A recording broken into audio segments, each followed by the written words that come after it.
Hello and welcome to episode number 2 of the Wrestling Rewind podcast, a show where we go back in time and watch and break down wrestling pay-per-views. Join us as we continue our journey throughout season 1, looking back at the beginnings of AEW by reviewing their pay-per-view run in 2019. I'm your host, Jamie Griffiths, and I'm once again joined by my two partners in crime. To my left, we have the lethal weapon, Damien Hokovich. How are you today, Damien?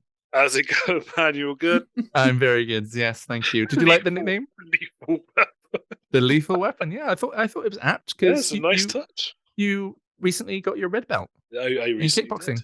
did. I did, yes. That's great. Well done. Congratulations. Thank you very much. And of course, to my right, we have the tope suicida that time forgot. It's Mike Cortese.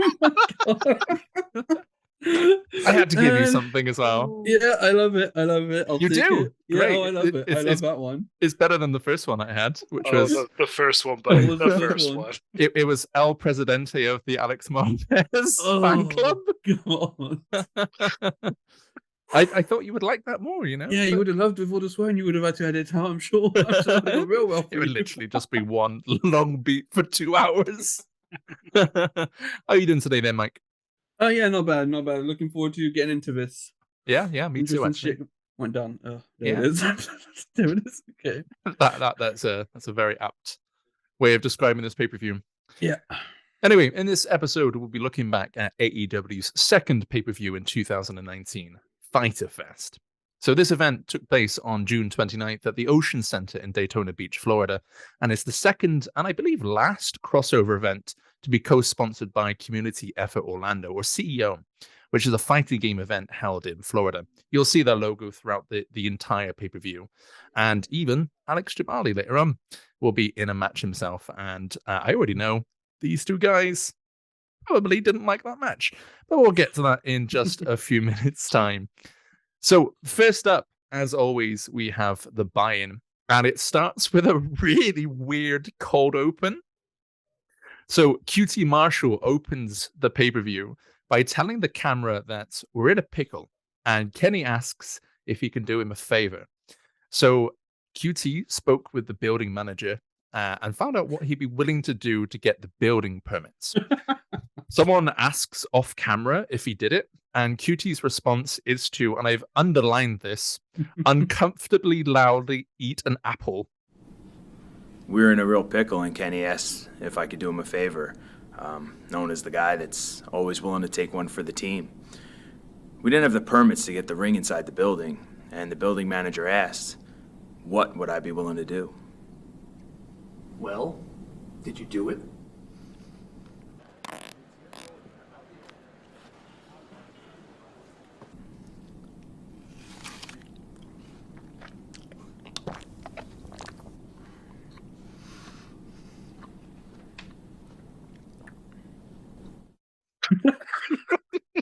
Put me to wash the taste out of his mouth.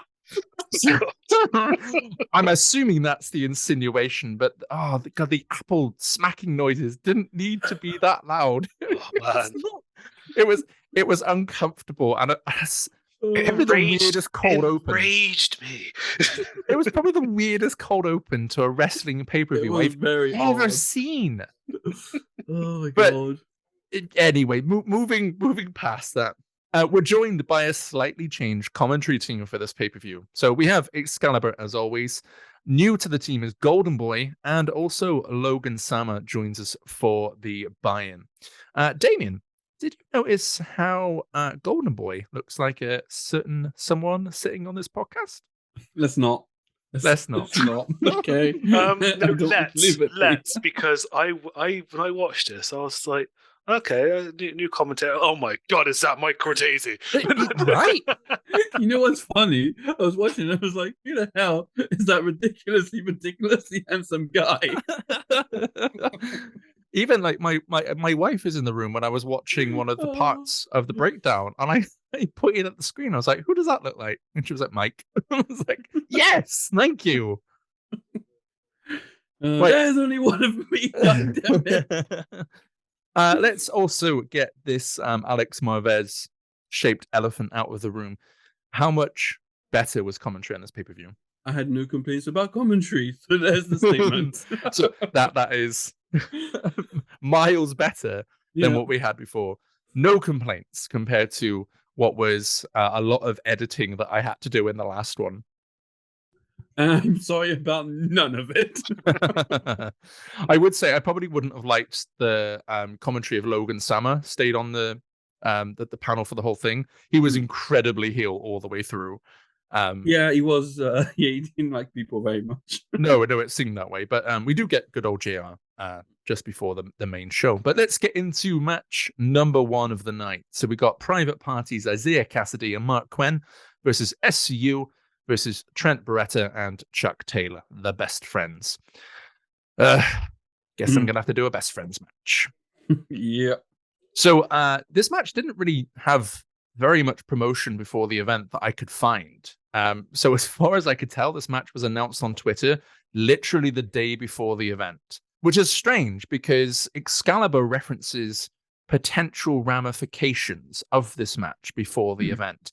I'm going to get into this now because I was a little bit annoyed about it. I will say.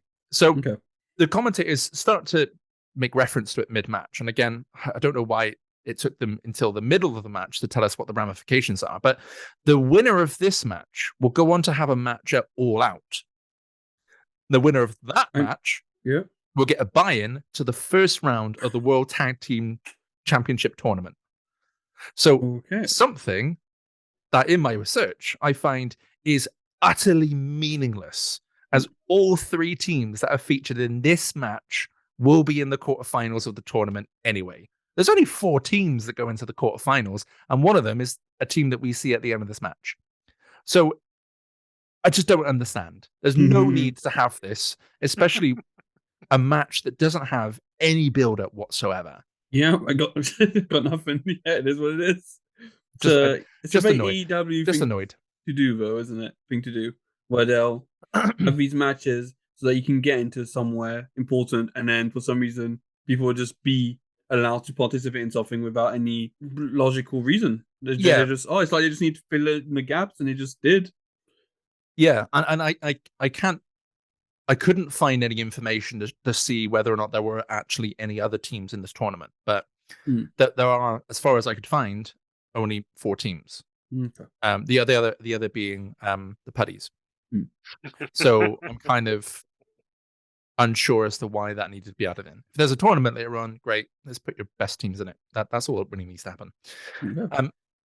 Coming down to the ring, all of the teams seem to have a really good pop. The best friends probably louder than the other 2. And I just want to make a note of the entrances, because Trent shakes hands with one of the 4 women that are just weirdly being made to stand at the top of the ramp. God, that was hilarious. And then obviously later on with what happens later on, we won't get into it yet. It just gets funnier. It's just odd. And at this point, I had a small fear in the pits of my stomach that these women would just have to stand there for the entire event, because they are there for almost all of the buy-in. Yeah. So yeah, it's just odd. There's a lot of odd things that are very not AEW that happens in this pay-per-view, but we'll come to them anyway. One last thing before we get to the match, I'm just gonna say I despise the concept of a triple threat tag team match. Okay, hate it. Tried my best keeping up with this. I probably haven't done a good job. I'm trying to think. There's been some good ones, but it's problematic by default, because you're always gonna have to tag in somebody else that's not on your team, so it's a bit weird.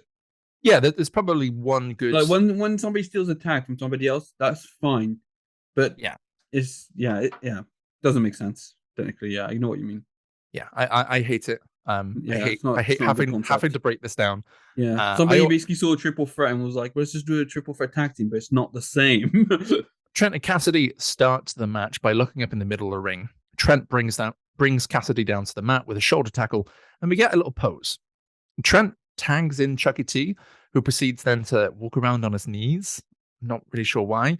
But Cassidy throws Chucky against the ropes, and he comes back with a shoulder tackle and a pose of his own. Kazarian gets the blind tag in on Chucky, while Cassidy tags in Quen.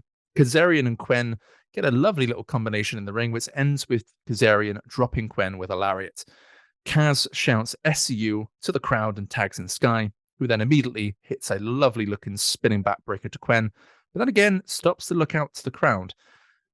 A lot of pauses at the beginning of this match, I noticed. I was really worried that this was kind of the theme that we were going to get. Trent. Yeah. I guess you haven't seen Private Party a lot before this? This is the first... well, it's not the first Private Party match I've watched. Yeah. Is it your first Private Party match before Matt Hardy's liaison? Okay. Yeah. Because Matt Hardy, you might say, broke them. Well, yeah, we'll get to that. I've got something to say about that at the end of this match. Okay. Trent tags Quen out. So now we have Sky and Trent in the ring together. Both lock up in the middle of the ring. Trent takes control, but Sky fights out of it with a hard elbow. Sky runs the ropes and is blind tagged by Kazarian, who comes back into the ring and hits a leg lariat on Trent. Chucky tries to run in, but is taken down immediately by Sky with a dropkick. SU taking control of Trent in the corner, and we get our first 1 count of the night. Private Party want to tag in, but Kaz literally kicks their hand away, which I thought was a neat spot. Trent hits a loud chop on Kaz, and we get a second one straight afterwards. Quen gets a blind tag in on Kaz, who tries to sucker punch in retaliation, but Quen jumps over the top rope onto both Kaz and Trent, and then he takes out Sky and Chucky T. We get a blind tag from Cassidy on Quen. A lovely bit of double teaming for Private Party ends with Quen jumping over the shoulders of Cassidy and hitting a double stomp onto the back of Kazarian's head. That looked dangerous. It did look dangerous, but really, really awesomely done. Yeah. Chucky T throws Cassidy out of the ring, but he lands on the apron. Chucky tries to throw out Quen, but he lands on Cassidy's back, flips him back in on top of Chucky, and then hits a swinging DDT. Cassidy jumps then onto the 3 competitors on the outside to take them out, and it's really beautiful stuff by Private Party. All 6 men in the ring now, and honestly, I don't even know who the legal man is. Cassidy is taken out of the ring and is then taken out by the Best Friends with a delayed vertical suplex. Kaz and Sky then take out Quen on the outside with a swinging DDT of their own. The Best Friends get Cassidy back into the ring and take him down quickly. The Best Friends set up the hug, but SCU do God's work and stop them in their tracks. This is just chaos now, which I'm sure you can tell by my notes. I'm really struggling to keep up because all 6 men... You're completely right. Yeah, it's all 6 men are trying to do stuff all at the same time. The Best Friends dump SCU to the outside, and then we do get a hug from a big pop from the crowd, in fairness. Double team from the Best Friends on Cassidy. Trent goes to the pin, but only a 2. Is Trent the legal man? Who cares? He is now, as far as I'm concerned. Trent hits Cassidy with a chop to the chest, and he reacts in a way that I'm positive I would too. A loud screech. Chucky T. Oh my god. Oh, it was so loud. I remember. I put something about the screaming. I was like, what was it? That was it. It was like, he screamed so high. He screamed so high. Yeah. Yeah. And if I took that move, I would do the exact same thing. I know it. Yeah. I just know it. Chucky T's tagged in by Trent, and he hits a snap suplex on Cassidy for a 2 count. Chucky tags Trent back in. Trent hits a Northern Light suplex for another 2 count, and then tags Chucky T back in. Chucky hits a drop kick for another 2 counts. Cassidy really taking a beating now at this point in the match. Cassidy staggers Chucky T, but he gets the tag in on Trent, who stops him from getting the hot tag. Cassidy has no choice but to tag in Kaz, who immediately takes control of the match and takes out the Best Friends, and for good measure, launches Cassidy back in the ring over the top rope and hits a cutter on him. Chucky T takes out Kaz, but is hit by a slingshot cutter from Sky. It was awesome. It was. Kaz gets back up and hits a swinging DDT on Sky. He goes for another one on Kaz, but in the other corner, but is countered. Quen is back up on the apron and hits Kaz with an enziguri, followed by a beautiful looking moonsault off the top rope. And honestly, I thought that would have been the end of the match, but Trent kicks out at 2. We get a loud AEW chant from the crowd as Quen tags Cassidy back in. They both throw Chucky into the corner, but delay in hitting their next move, which is enough for Chucky to jump over Cassidy and then literally throw Quen over his shoulders into Cassidy in the corner. We get a spike pile driver to Quen by Chucky, followed by a running knee by Trent, but it's only enough for a 2 count thanks to SCU breaking up the pin. SCU drag Trent into the corner and force a tag. Cassidy gets absolutely murdered by SCU, but it's only enough for another 2 count. He gets murdered a lot in this match. He really does. They go for another double team, but Cassidy manages to counter.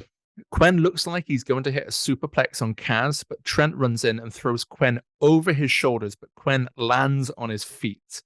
Quen takes out Trent and then flips Kaz off the corner into a cutter by Cassidy, and we get 1, 2, no! Another 2 count. Sky breaking up the count at 2.9. Sky is then launched off of the apron. Chucky T throws Quen out the ring and follows up with a strong knee to Cassidy, and then a sexy Chucky knee by Trent. We get a strong 0 by the Best Friends on Cassidy for the 1, 2, 3. The Best Friends win the opening bout. What do you guys think? One of my notes, and it says that I really miss the old Private Party because they were awesome before. Like I alluded to during the match, this is my first real experience with Private Party. I have a habit of when I know I don't like an act in wrestling, I'll skip. Whenever I see something come out, I'll skip. Yeah. Private Party are one of those things. One of the reasons why I wanted to do this That's pay-per-view. because they're like a Dark team now. They're basically only ever on Dark. Yeah. One of the reasons why I wanted to do this podcast was to go back and hopefully get a different perspective on different wrestlers or different teams and try to put into perspective maybe why I don't like them nowadays. Private Party in this match showed me they're amazing. Yeah, they used to be on Dynamite all the time when I started watching it, and then they went and then Matt Hardy became Money Matt, whatever, Big Money manager. Matt. That. Yeah, yeah, and it just went downhill for them. It just became like just lower than mid card, and it just fell into Dark. Yeah, bad presentation is what it was. That's what it was. Bad presentation. And people just lost interest because they were high. People were high on them to begin with. Oh, I thought they were fantastic in this match. The crowd were fully behind them this whole match. Yeah. So I'm interested to see if it was when they finally got paired with Matt, or whether or not there was a decline before that. But now I kind of feel sad because they're not pushed into the heights that they could be. Because I think of the Acclaimed now and Private Party. Yeah, they used to be side by side. They had like matches and stuff. You'll see them actually, the Acclaimed and Private Party. They were great. They were both great teams. But one got presented better than the other. I did love this match. I'm not gonna lie. Match maybe changed my view on Best Friends. Me too. It really did. I was not for Best Friends. Obviously, in the last pod we've done, I wasn't for them at all. This completely turned my opinion on them. I love him. Trent is amazing. Chuck E.T. I will say Chuck looked fitter here than he did on the last pay-per-view. Yes. Oh, yes. Yes, he did. Because to be honest, you'll go back to old Chuck again afterwards. He's not always the fittest performer, let's just say. We get variations of Chuck. Okay. Yes, basically. Chuck varies a lot. But no. I echo that statement. I like the Best Friends now. Yeah. I do.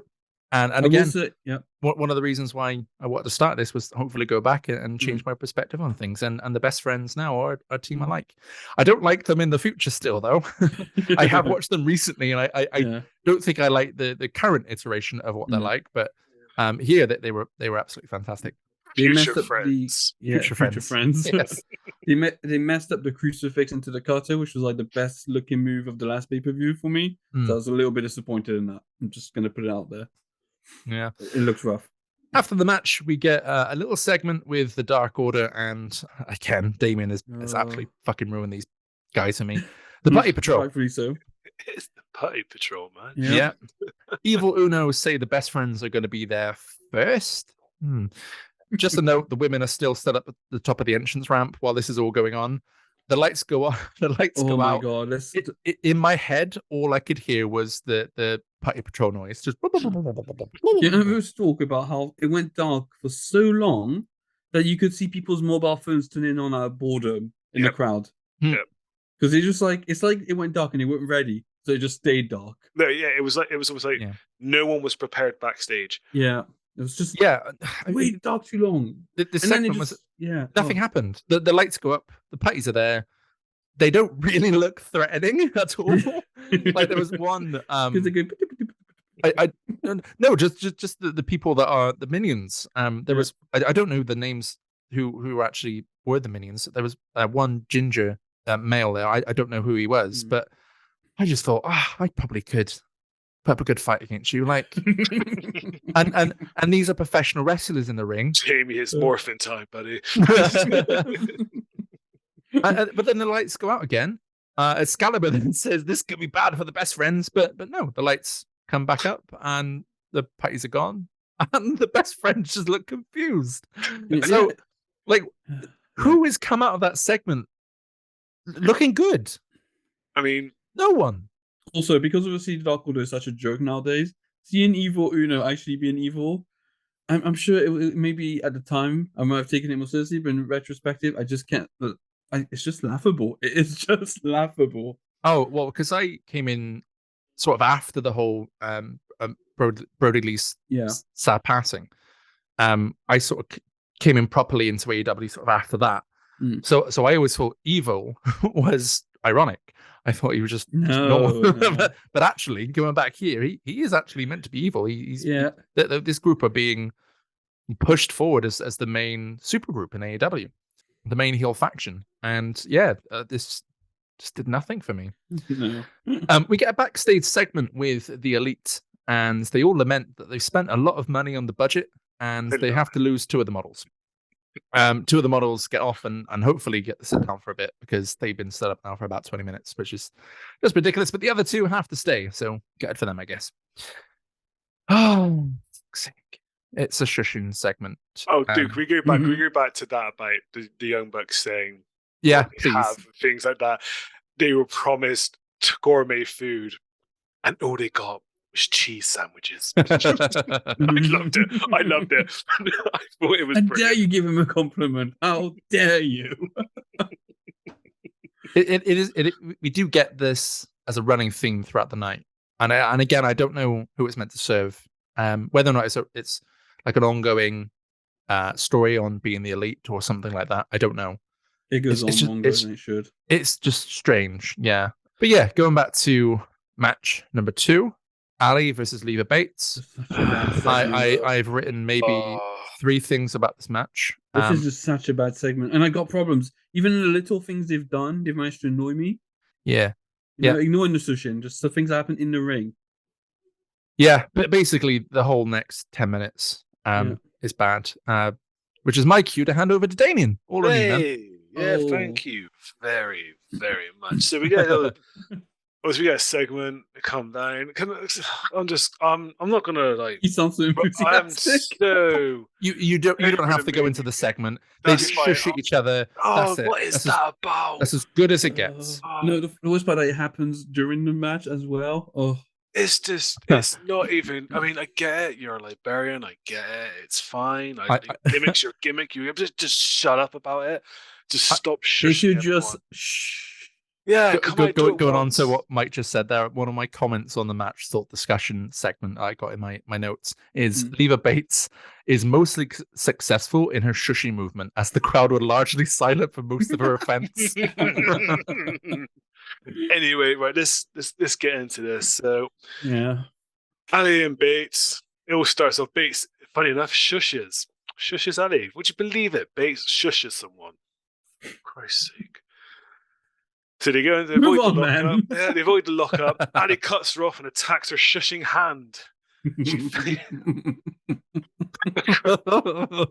Right. Bates now attacks with kicks, strikes, and Ali cuts off her hand with a high cross and cradles her for 2. Oh God! Avalon distracts Ali, and Bates drop kicks her to the floor. Bates then follows her out, rolls her on her back, lays the boot into Ali. Suplex follows, and then Northern Lights for the 2. Ali then cradles her then for 2. Oh, that's not right, is it? Just how much I was into it. This whole match isn't right. Right. Bates fires back with a few strikes of her own and rolls into the rings of Saturn. Yeah, sorry, just trying to read my notes here. I'm Cool, doing man. whatever you guys do. This is not a match I care about, so don't worry about it. Not much anyone cares about. I mean, we need to be- I'm not even going to edit this out.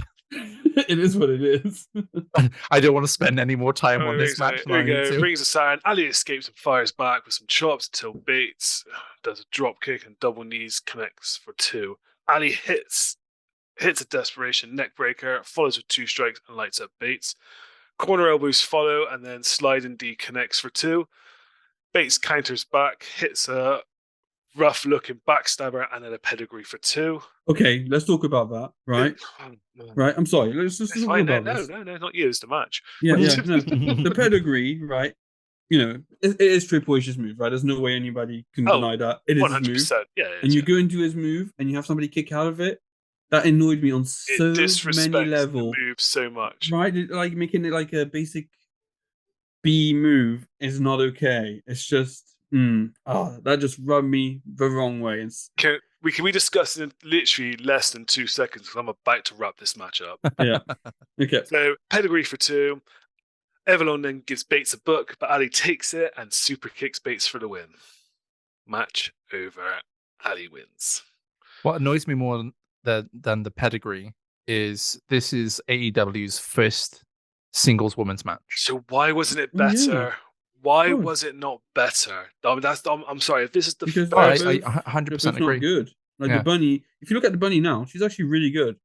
So she must have been completely new at the time, and for some reason they decided it was a smart idea to put her out during a pay-per-view. no. If this is going to be like literally groundbreaking, this is our first women's single match. People need to watch this. Look what we can do. Make it good, man. You know Don't what? The only thing I can make put it it to, they a didn't piece of have crap. enough women then signed on. don't do it. Then don't do it. Yeah. Ali, No, I agree. Ali, just a make a point. Ali wasn't new. She'd been a wrestler since 2008, I think. She was in the Oh, old she was so bad. combat zone wrestling and Impact in God, she was really Again, bad. if this- 2012. She was there for a good 5 years, I think. In Well, she in didn't learn Impact. anything. Do you know what? It just felt Mm. like it was. Let's just shush everyone for a good 10 minutes and hope for the best. You know. Yeah. Do you know what? I do have one highlight of this match. I really do. Like, my favorite bit of this match is when Bates shushed the crowd, and if you listen, you can hear someone then shout back, "This isn't a library." Oh, I forgot to mention this. The crowd during the buy-in are kind of like being twats. Shouldn't use that word. The crowd were bad all the way through. It was a bad crowd. Because because during the triple tag match, they were basically calling out and just like being difficult for no reason at all. Yeah. And I was like, that's not cool. There's lots of segments that I would say are high heat segments later on that you think the crowd will be behind, and there's just not. We'll get to it later on, but yeah, everything around the main event, they're just. I mean, it's a bad crowd. For a second match, I mean, not really. I wasn't for a buy-in second match. Wasn't really expecting huge crowd explosions. You know what I mean? But you just highlighted me. This is the first women's single match for AEW. It's kind of like, well, hang on a minute. What were they playing at? They had the opportunity. That was key moment for them there to make this groundbreaking. Yeah. They had an opportunity to say this is different than what you've seen in WWE. Yeah. But instead, what they gave us is the episode of It's Always Sunny when the gang gets shushed. That's what they gave us. I would actually rather watch the Always Sunny Trash Monster versus. Obviously. Yes. Yeah. All right, this was a bad segment. It was a bad match. I think we should just move on. Please. Yeah. Like. Yeah. Well, we move on to. Just ruins so much. Seriously. Yeah. God. Ask me to move on, bud. I know. It just. I'm gonna go down so I don't have to see my notes about it anymore. Buddy, I've just done that. So we get another backstage segment with Kenny, who was told by a backstage helper that they no longer have their musical guest, Blink 182. I'm already getting tired of these segments, I can't lie. But we move on to match number 3. Michael Nakazawa versus Alex Jabali. No, it's Michael Nakazawa! Yes. I had to do it. I was Okay. going to. I don't think I could pull it off, so I would never try. In AEW's first hardcore match. So this match was announced on an episode of the YouTube show Being the Elite, and is actually a rematch of the previous year's CEO event, which is a crossover with New Japan Pro Wrestling, where Jabali came out on top in a match that went sub 5 minutes. We get a little in-ring promo from Nakazawa, who runs down Jabali and CEO. Jabali comes out and corrects Nakazawa's claim that his right leg was injured last year, to which Nakazawa immediately then strikes Jabali's left leg, starting the match. And this is where I hand off over to you, Mike. Take us through this one. All right, so we're going to start from the entrance. Because when Alex Jabali comes in, he has the worst pyros I have ever seen. They were really farty, weren't they? The commentators act like it's the most incredible thing just happened. And I can't tell if it was genuine or just that they can... So then we get Nakazawa. You know what? Nakazawa's been great, and I've been wondering why he's become what he has in AEW. And then he gives us the promo, and that's why. It's really, really bad. Yeah, really bad. And then it goes on to mention Alex Jabali's left leg being injured, and he kicks it in, and we're off. The match begins. Nakazawa throws some quick offense into a side headlock and shoulder tackles Alex down.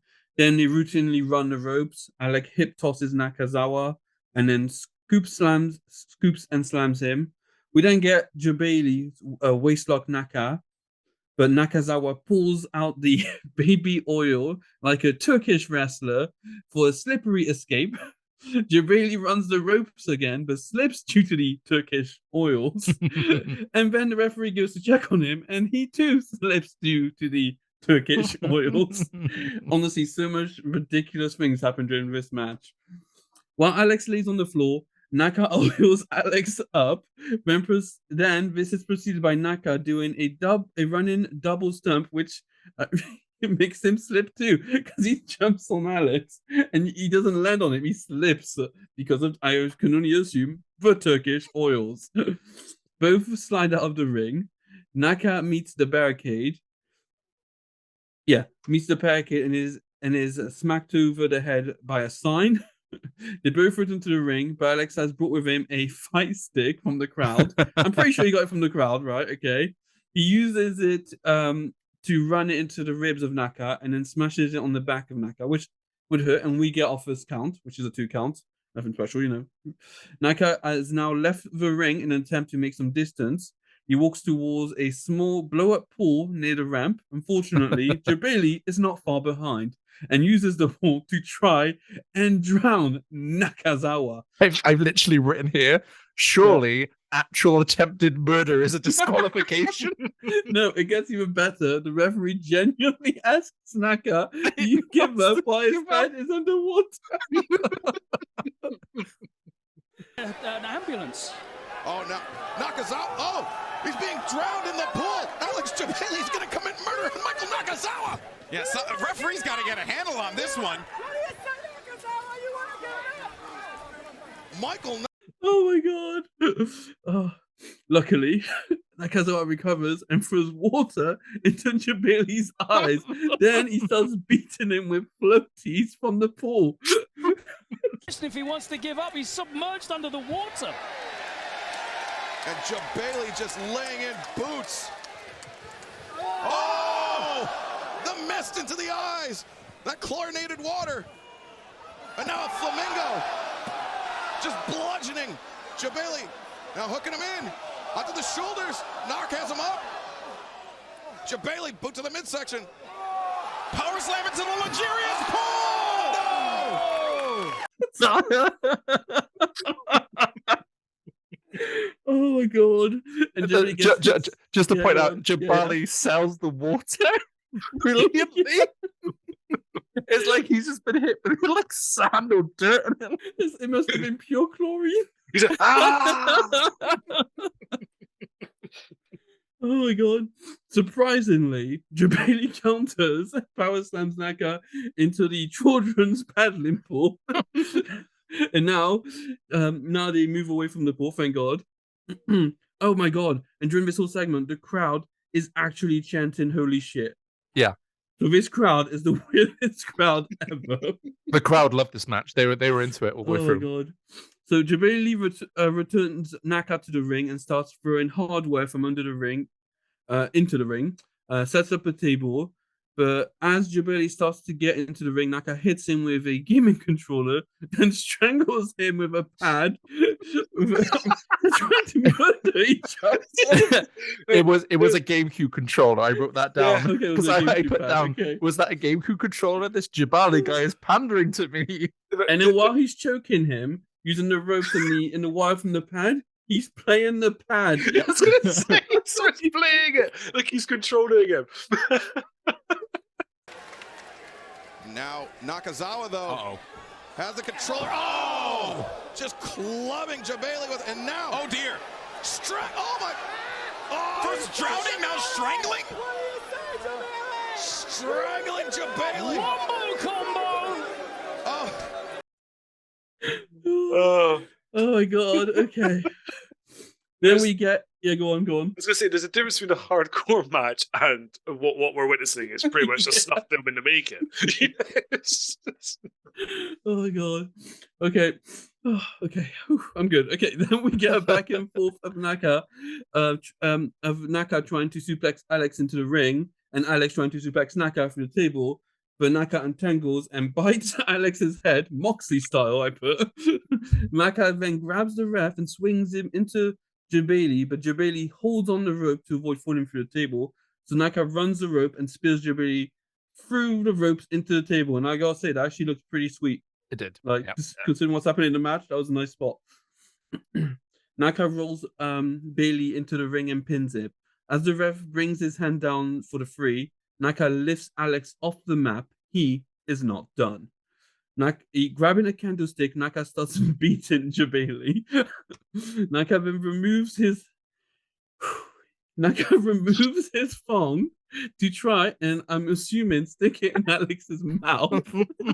But Alex dodges and counters with a back suplex. Jabali then quickly grabs a bag from the ring.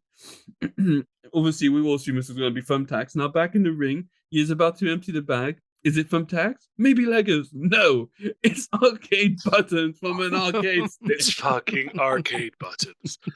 Oh my god. Following some back and forth, Naka gets back dropped onto the buttons. Oh, it looks so painful, so painful. Now Jabali is the one beating Naka with the candlesticks. Alex whiffs with the candlestick eventually, and Naka tries to counter with his thong. And the ref is now full.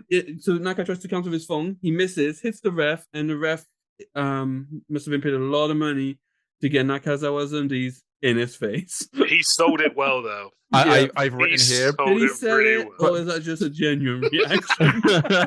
I've literally written right here. Bryce Rimsberg sold the thong spot better than Jabali did. Oh no! Ducks That the was a big swing. whiff. Oh no! Bryce getting a face full of the Oh! Jabali takes the opportunity and kicks Naka between the legs, followed by a cradle roll-up pin. 1, 2, 3, 4, 5. The ref is unfortunately still recovering from Naka's assault. I put assault because that's what it was. Eventually, the ref gets there. 1, 2. Naka counters and pins Jabali with the thong in his face. 1, 2, 3. Naka wins. And then, to end the match on a high note, Naka throws the underwear into the crowd. Imagine if it landed on a kid's head. Yeah. So you didn't like that match, did you? Either of you? We were talking before. No, we it started was recording. just, I kept rolling my eyes during the entire match, pretty much. It was. I Funny talking about it now, but in the moment, I heard hardcore match when I saw the lineup. I was like, okay, it's hardcore. What? The three of us had very different experiences with this match. How did you perceive this match? I loved it.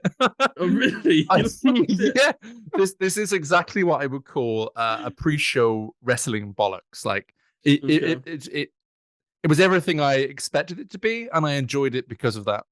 That's fair enough.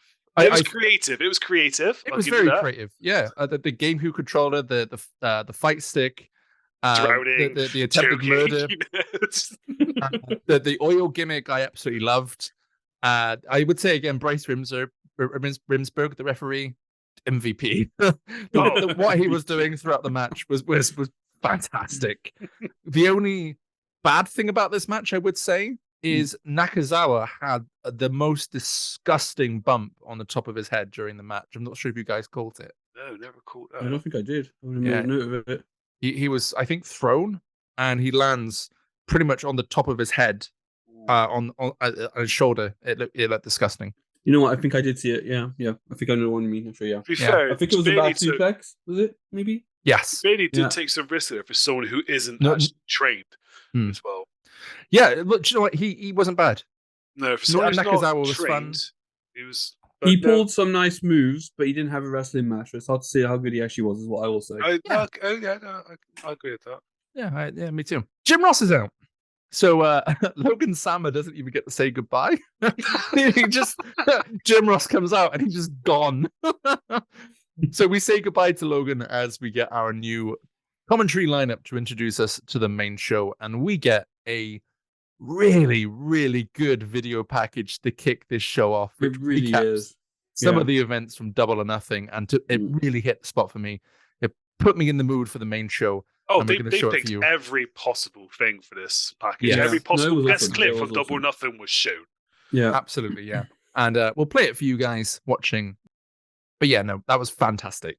But that segues into match number 4, which is Christopher Daniels versus CIMA. Now, again, this match was announced not long before the pay-per-view. And it is a little bit of a rematch from the match in Double or Nothing with SCU versus Strong Hearts. Just not as good. Just not as good. Yeah, that's a great way of putting it. I was very looking forward to this match. Especially when he described Shima, the man who trains Shaolin monks. Yeah. Is that true? I don't know. I question it. I was kind of like, do I need to Google this? So Shima and Daniels start the match off with a nice little exchange before Shima decks Daniels with a lariat. Daniels gets to his feet, but is ran against the ropes and taken down with a body tackle. Daniels manages to get back up, runs the ropes again, and manages a takedown of his own. Daniels tries to slow it down a little bit, but to no avail. Shima tries to grab and hold Daniels from behind, but the latter manages a hard elbow to get himself free. Daniels tries to run to the opposite rope, but Shima runs behind and lands a drop kick, sending Daniels to the outside. I thought for a moment we were going to get our very first tope suicida of the night, but Shima decides to let this podcast down and hits a baseball slide instead. Just a little note that the referee is actually counting both men out straight away, unlike what we saw at Double or Nothing. Shima sends Daniels into the ring and hits an over-the-top senton to Daniels. Shima locks in a submission move, but Daniels gets his foot to the rope relatively easily. Shima sends Daniels into the ropes again, but he counters with a tilt-a-whirl backbreaker. Both roll to the outside of the ring, and Daniels gets in a release Northern Light suplex on the outside, which looks painful as hell. Daniels rolls Shima back into the ring and hits a scoop slam. Honestly, the pace of this match at the moment is at an absolute crawl. Daniels gets Shima back up and hits another scoop slam before getting Shima back to his feet and hitting him back down with a lariat. We get a pin attempt by Daniels, but it's only enough for a 2 count. Shima whipped hard into the ropes. Daniels stalls again before hitting Shima with a suplex in the middle of the ring, and then hitting an Arabian moonsault, which transitioned straight into a crossface, which looked amazing. Shima is pretty close to the ropes, though, and gets the rope break pretty quickly again. Daniels puts Shima into the corner, but delays long enough for Shima to get the advantage before hitting a brutal-looking backstabber on him. Both men get back to their feet. Shima tries to run to the corner, but Daniels temporarily counters before Shima hits a lovely move from the top rope and attempts a double hook pin for just another 2 count. Shima tries to lift Daniels, but starts to hold his back, just trying to sell the damage that this match has taken on him. Daniels hits a Blue Thunder Bomb, then immediately hits the Angel's Wings for only a 2 count.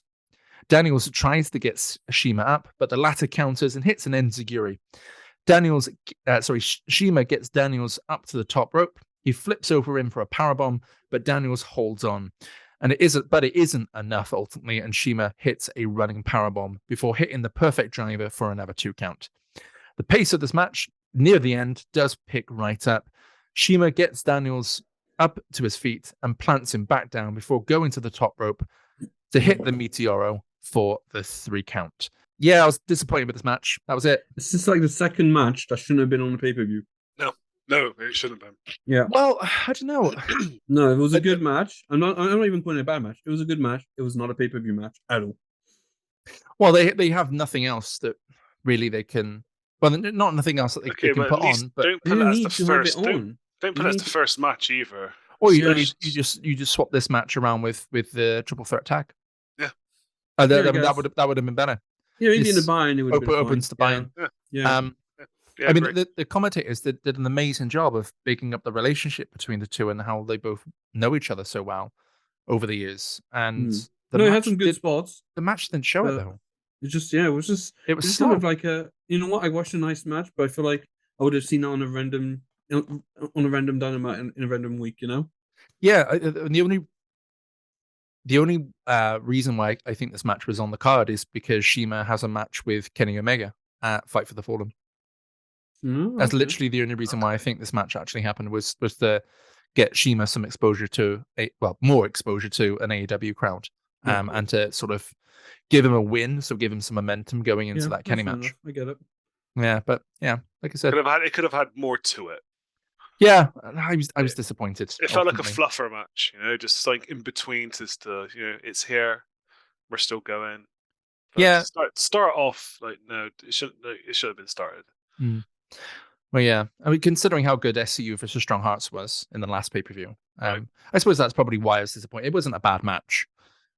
I think I just expected more because of their previous match at Double or Nothing. Yeah. Anyway, moving on to match number 5 is Riho versus Yuka Sakazaki versus Nyla Rose. So this match was announced by Brandy Rhodes in episode 2 of the Road to Fyter Fest series on the Nightmare Family YouTube channel. And yeah, I'm looking forward to this match. I really, really am looking forward to this match. I thoroughly enjoyed the 2 women's matches on the previous pay-per-view. The one earlier stunk.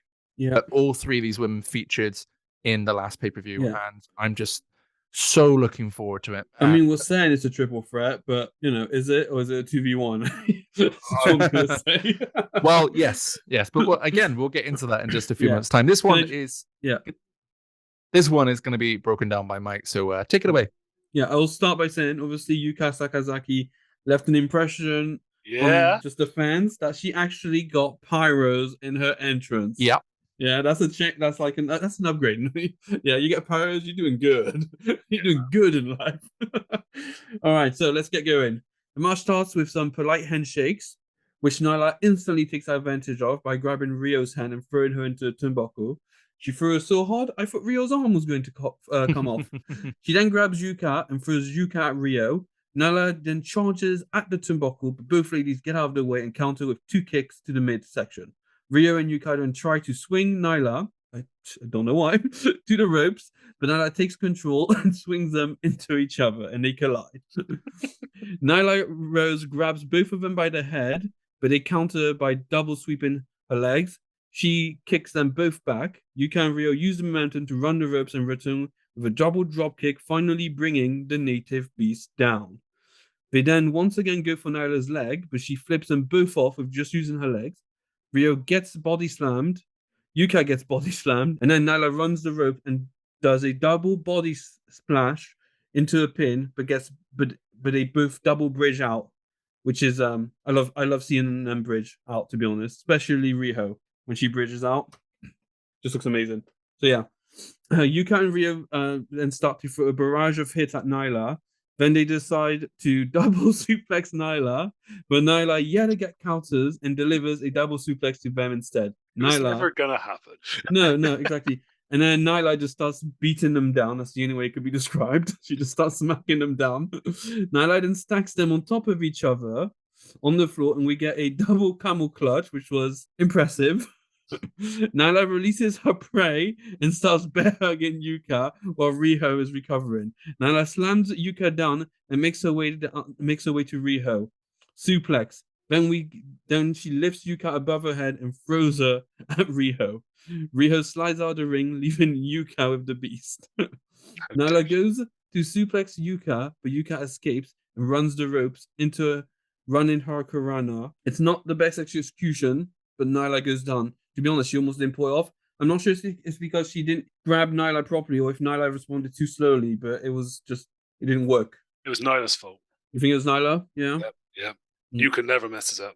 Yep. Oh my God. Why did I even bother responding to that? All right. Nyla rolls out of the ring. Yuka, seeing Nyla outside, gets ready to run and leap over the ropes. Rio sees this and grabs Nyla around the waist to keep her in place. Yuka runs at the rope and climbs to the second. Oh, this is really weird.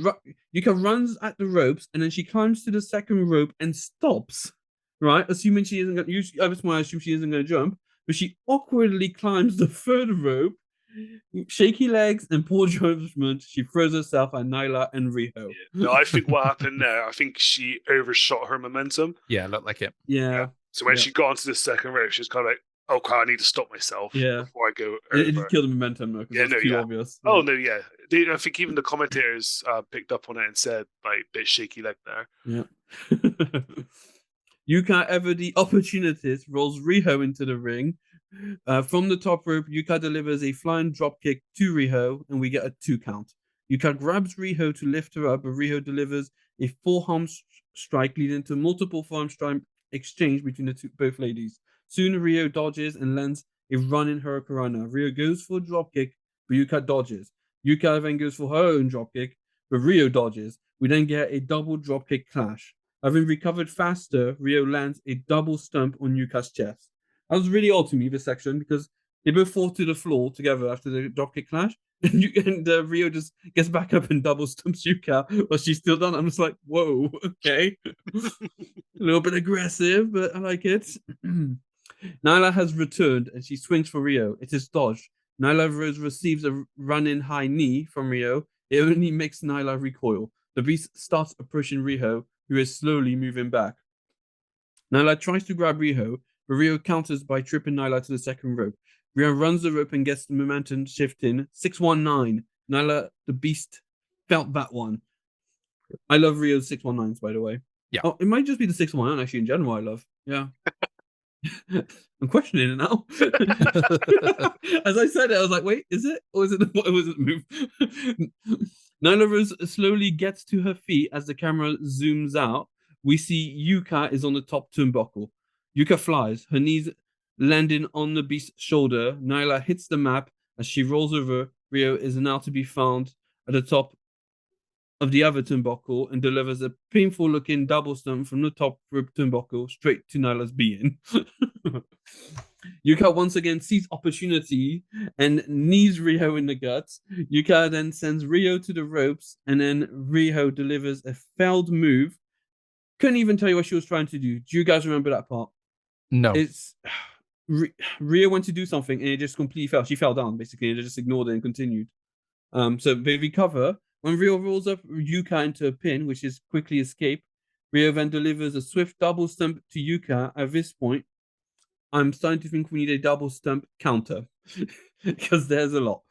Riho does a quick running kick at Yuka, but Yuka dodges and pulls Riho down into a roll, which brings her to the mat, sat up. Yuka swiftly capitalizes with a running lariat, bringing Riho properly down. 1, 2, Nyla shoves Yuka off with one hand. Yuka and Nyla are in the center of the ring while Riho rolls to the apron. Yuka decides to start exchanging blows with the beast, but Yuka finds herself to one knee, of course. Deep down in her reserves, Yuka finds the strength to stand and delivers a barrage of quick strikes at the beast, bringing the beast herself now to one knee. Yuka runs at the beast, delivering a lariat, but the beast catches Yuka and slams her hard to the mat. 1, 2, beyond all likelihood, the match continues. Nyla delivers a delayed vertical suplex to Yuka, but smartly, Yuka rolls to the apron. Fortunately for the native beast, old prey has returned. Rio is trying to get her bearings in the corner. The beast runs at her and lands a splash against the turnbuckle. Nyla then lifts Rio and drops her on the top rope, where she leaves Rio dangling. While Rio is dangling on the top rope, Nyla goes to the top turnbuckle with one leap. Nyla does an incredible high jump and lands her knee on Rio's neck, flipping Rio off the top rope and back into the squared circle. Nyla is considering pinning Rio, but in a moment of arrogance, she drags Rio near the corner and goes to the turnbuckle's top rope for a second time. While Nyla is on the turnbuckle, Yuka appears on the apron at her feet, but Nyla beats her off with ease. No one. I heard it. It's unfortunate. Why did I pause that? That's a short. Oh man. Now unstoppable, Nyla flies with a senton, but Rio, having had enough time to recover, rolls under her and out of the way. I had to mute myself then, fucking crying. So I had to roll down the screen because it's like 5 pages, so I'm just almost done. And she beats her off. Just said so deadpan. I paused at the worst possible time. You literally said, and she beats off. She beats her off. Okay, now Nyla, now on the mat in pain due to her blunder, is about to be the subject of consequences as Rio climbs to the turnbuckle. Nyla slowly starts to get to her feet as Rio launches herself into a crossbody, but Nyla catches her. Not far behind is Yuka. Yuka gets to the top turnbuckle and throws herself into a crossbody at the Rio carrying beast, hoping to topple the mountain, but no, the beast also catches Yuka. But Yuka quickly responds by sliding down Nyla and rolling her into a pin, which drops Riho onto Nyla. This is it, but Yuka and Riho are double pinning Nyla. You'd have to see it to understand, but they both end up pinning Nyla at the same time. Going for high risk. She is looking to capitalize. Nyla Rose very slow, very unsteady on her feet as Riho off the top, diving body press, caught by Nyla. Caught in midair, what a fair catch. But look at Yuka. Yuka, the magical crossbody. Oh my word! What a strength! What a power! Intimidating! Oh, look at that one! No! Oh, 2 count. 1, 2, and boom. The native beast's strength explodes, sending both her opponents off her. Justin Roberts announces 10 minutes left, which will become a theme for the rest of the pay-per-view. I don't know about you guys, that's actually started to annoy me, where he kept announcing 10 minutes left for almost every single match. As soon as it happened in this match, I knew we were getting I knew one of the matches was going to go the time limit distance. That makes sense. Rio, finally playing smart, strikes Yuka, but Yuka responds with a knee to the midriff. Rio goes for a running hurricanrana, but Yuka counters and delivers a snap suplex. Yuka sees her chance and moves in for the kill. Yuka climbs to the top rope and goes into the air to land the magical girl splash on the laid out Rio, but Rio brings her knees, destroying Yuka's magical dreams. A dazed Yuka stands up, only to be grabbed from behind by the native beast and hit with a released German suplex. Nyla is officially done. She grabs Yuka and hits her with a finisher, the Beast Bomb. 1, 2, and Riho dropkicks Nyla in the face, throwing her backwards into a pin position by Yuka. 1, 2, Yuka dropkicks Yuka, and Riho dropkicks Yuka in the face this time. She's had such a career as well. But that's experience that she has learned from a very young age. But right now, Nyla Rose dominating on brute force alone. Beast, center of the ring. 1, 2, Rio, dropping knee. Yuka, 2, no. Rio kicks off. She broke up. Only now am I realizing there may not be an end game, which is what you were talking about, but you assumed it was going to be for a different match. Mm-hmm. Meanwhile, Nyla is on her feet.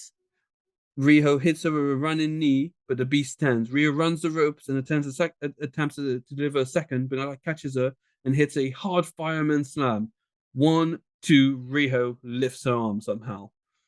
Nyla goes to deliver a second beast bomb, but this time Riho on Riho, but Riho counters with a variation of a roll-up pin. 1, 2, 3, it's over, and Riho is the winner. During the post-match, we get Nyla trying to get revenge on Riho, but Ryuka comes in for the save. And I don't want to talk about this. and Riho shows no interest in an alliance with Yuka. Yuka, at this stage, when she looked really sad because oh my God, Riho pushed her off, her eyes were legitimate anime eyes. Yeah, they were like anime, like when I just wanted to give her a hug. I mean, I always want to give her a hug, but especially then. Yeah, sure, let's go with that. Did you actually hear what JR said at that point? No. Because they're all saying how sad Yuka looks, and then JR's words were, "That's a sad wrestling face right there." We had some weird commentary from JR in this match. Do you know what? He's weirder in women's matches anyway. Do you know what? Yeah. Can we also bring up the one weird fact of JR that happened throughout this match? I don't know if any of you caught it. I mean, I might have heard this in the wrong light. It's a part where Nyla Rose was on the top rope and she was bent right over, and oh no. you can see a bit of flesh, and you hear from JR is, "Would you look at that?"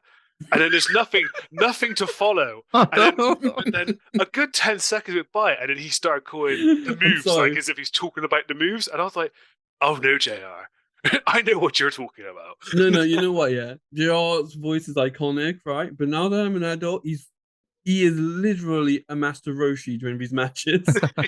Like, that's literally what he is. Well, he at the start of the match when Yuka and Riho were coming down, he started talking about how petite they were.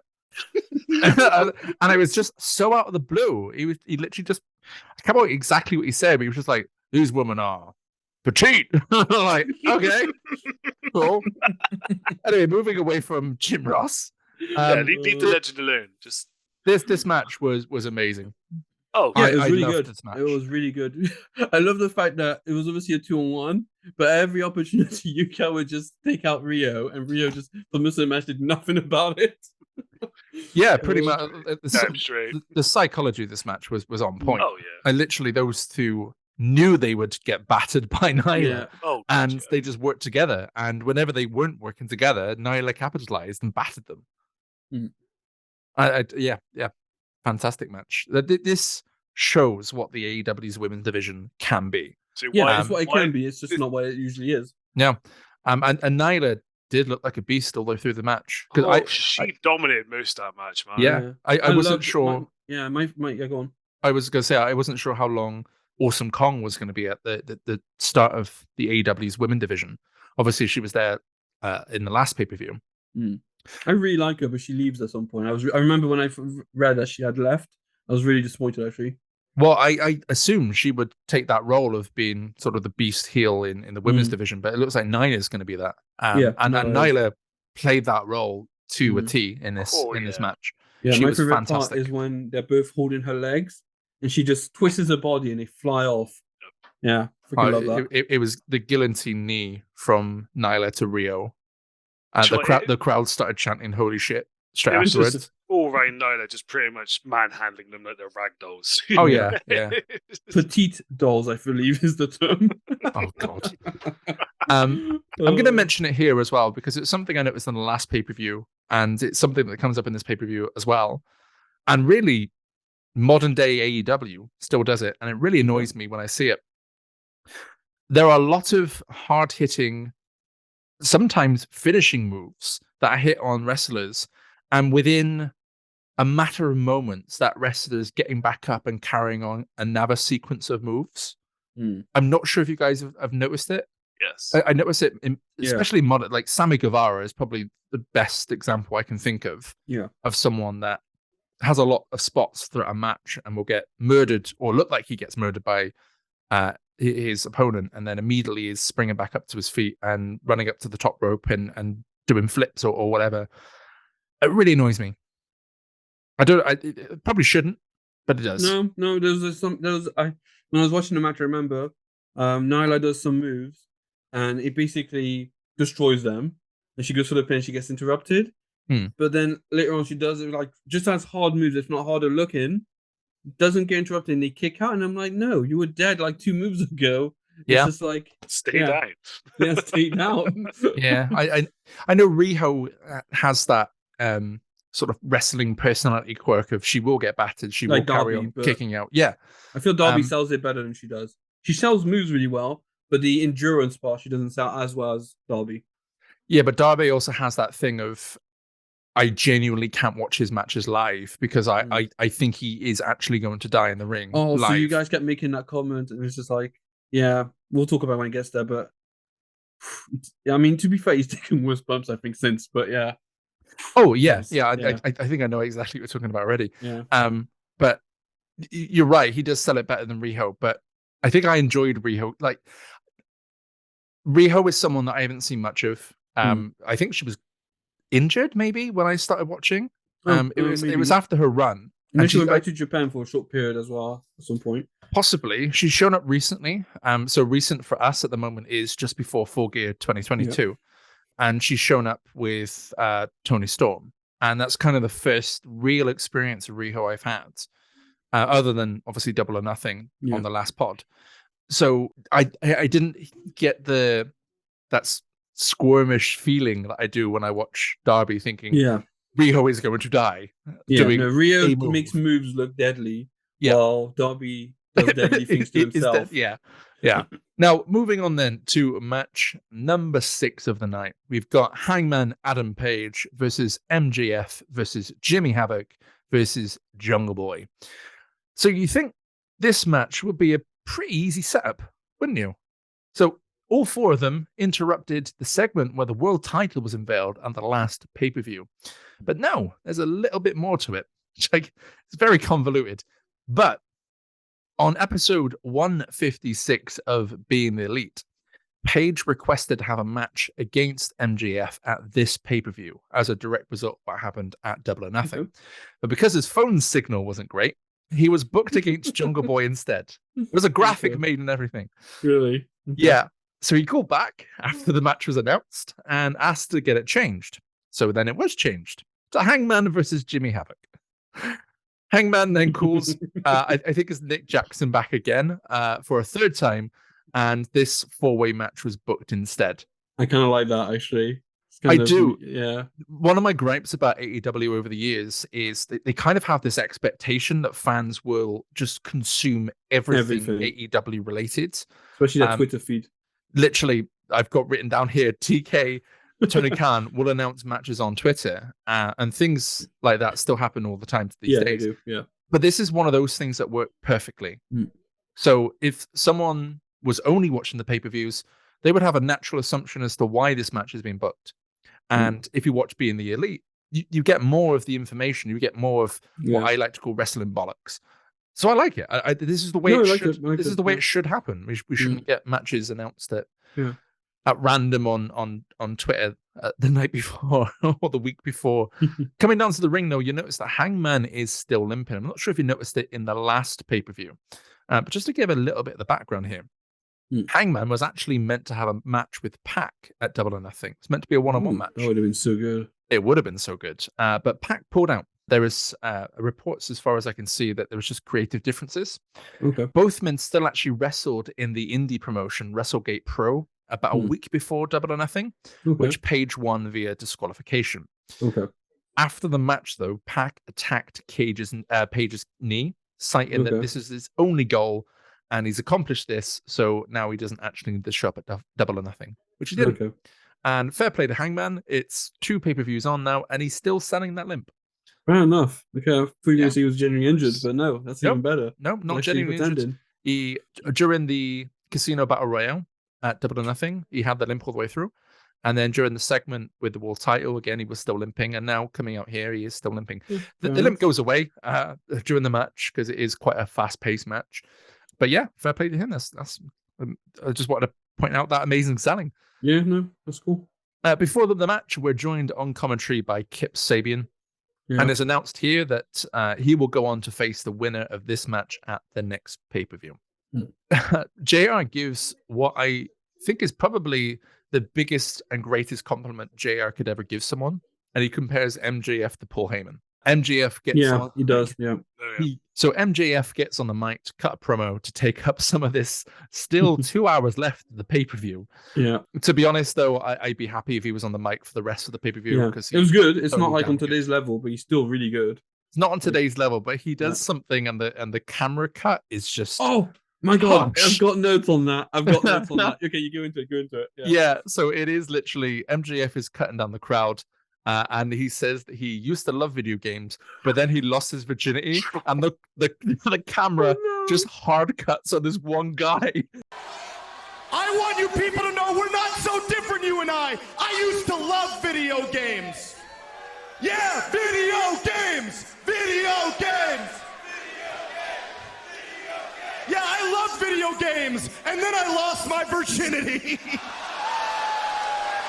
And that's why I'm gonna win tonight, baby, because I'm better than you, and you know it. And Just he like- looks devastated. He looks devastated. It's not like the camera looks around at the crowd. It's Zooms in straight away. It is a full Honestly, shot of just this he has one like guy a with gaping glasses. mouth and like big eyes and just like you just broke down his world. Oh my God! It's just the harshest thing that AEW has done. Oh my God! Probably the harshest that thing guy I've has seen in got to have wrestling. been memed. I'm sorry, he has got to have been memed. Yeah, I'm going to splice it into the video so people can see it, because it is honestly one of the harshest things I have ever seen. Also, just a note, it's weird to see Jungle Boy not come out with his normal music. He's just got a sort of generic You know music. what was weird for me? It was seeing Hangman not wearing trousers. It's still weird because he's always in trousers now. So it's just What is he wearing in this? Trunks? Yeah. Is he? Yeah. Did you not even notice? No. Yeah. No, didn't notice at Yeah. all. Wearing trunks. It still worked on him, but I really like his outfits now, so I noticed it straight away. Well, I did originally have a note that Hangman kind of gave kind of a Stone Cold vibe in the way that... Well, he literally, do you know what? He literally looked like Stone Cold in gear. Yeah. Because he has like the jacket and everything. So with Yeah, the yeah, that was trunks, the it jacket literally looks went like on. Stone Cold. Yeah. Okay. So we'll get to the match, and I will try to keep up because, again, a lot of stuff happens in this match. There's a lot of different stories going on at the same time, so I will try my best. So the match starts with Hangman exploding out of the corner towards MJF, who ducks out of the way and goes straight for Jungle Boy. Havoc and Hangman start trading blows in the opposite corner. Jungle Boy tosses MJF out to the outside, and Hangman does the same to Havoc in the opposite corner, leaving him and Jungle Boy in the ring together. Both have a little sequence together, which is hilariously ended when Hangman just seems to get bored and boots Jungle Boy straight in the face after they both do a kip up. Hangman gets Jungle Boy back up for some chops across the chest. Jungle Boy is then thrown to the ropes, but manages to counter with a slap of his own.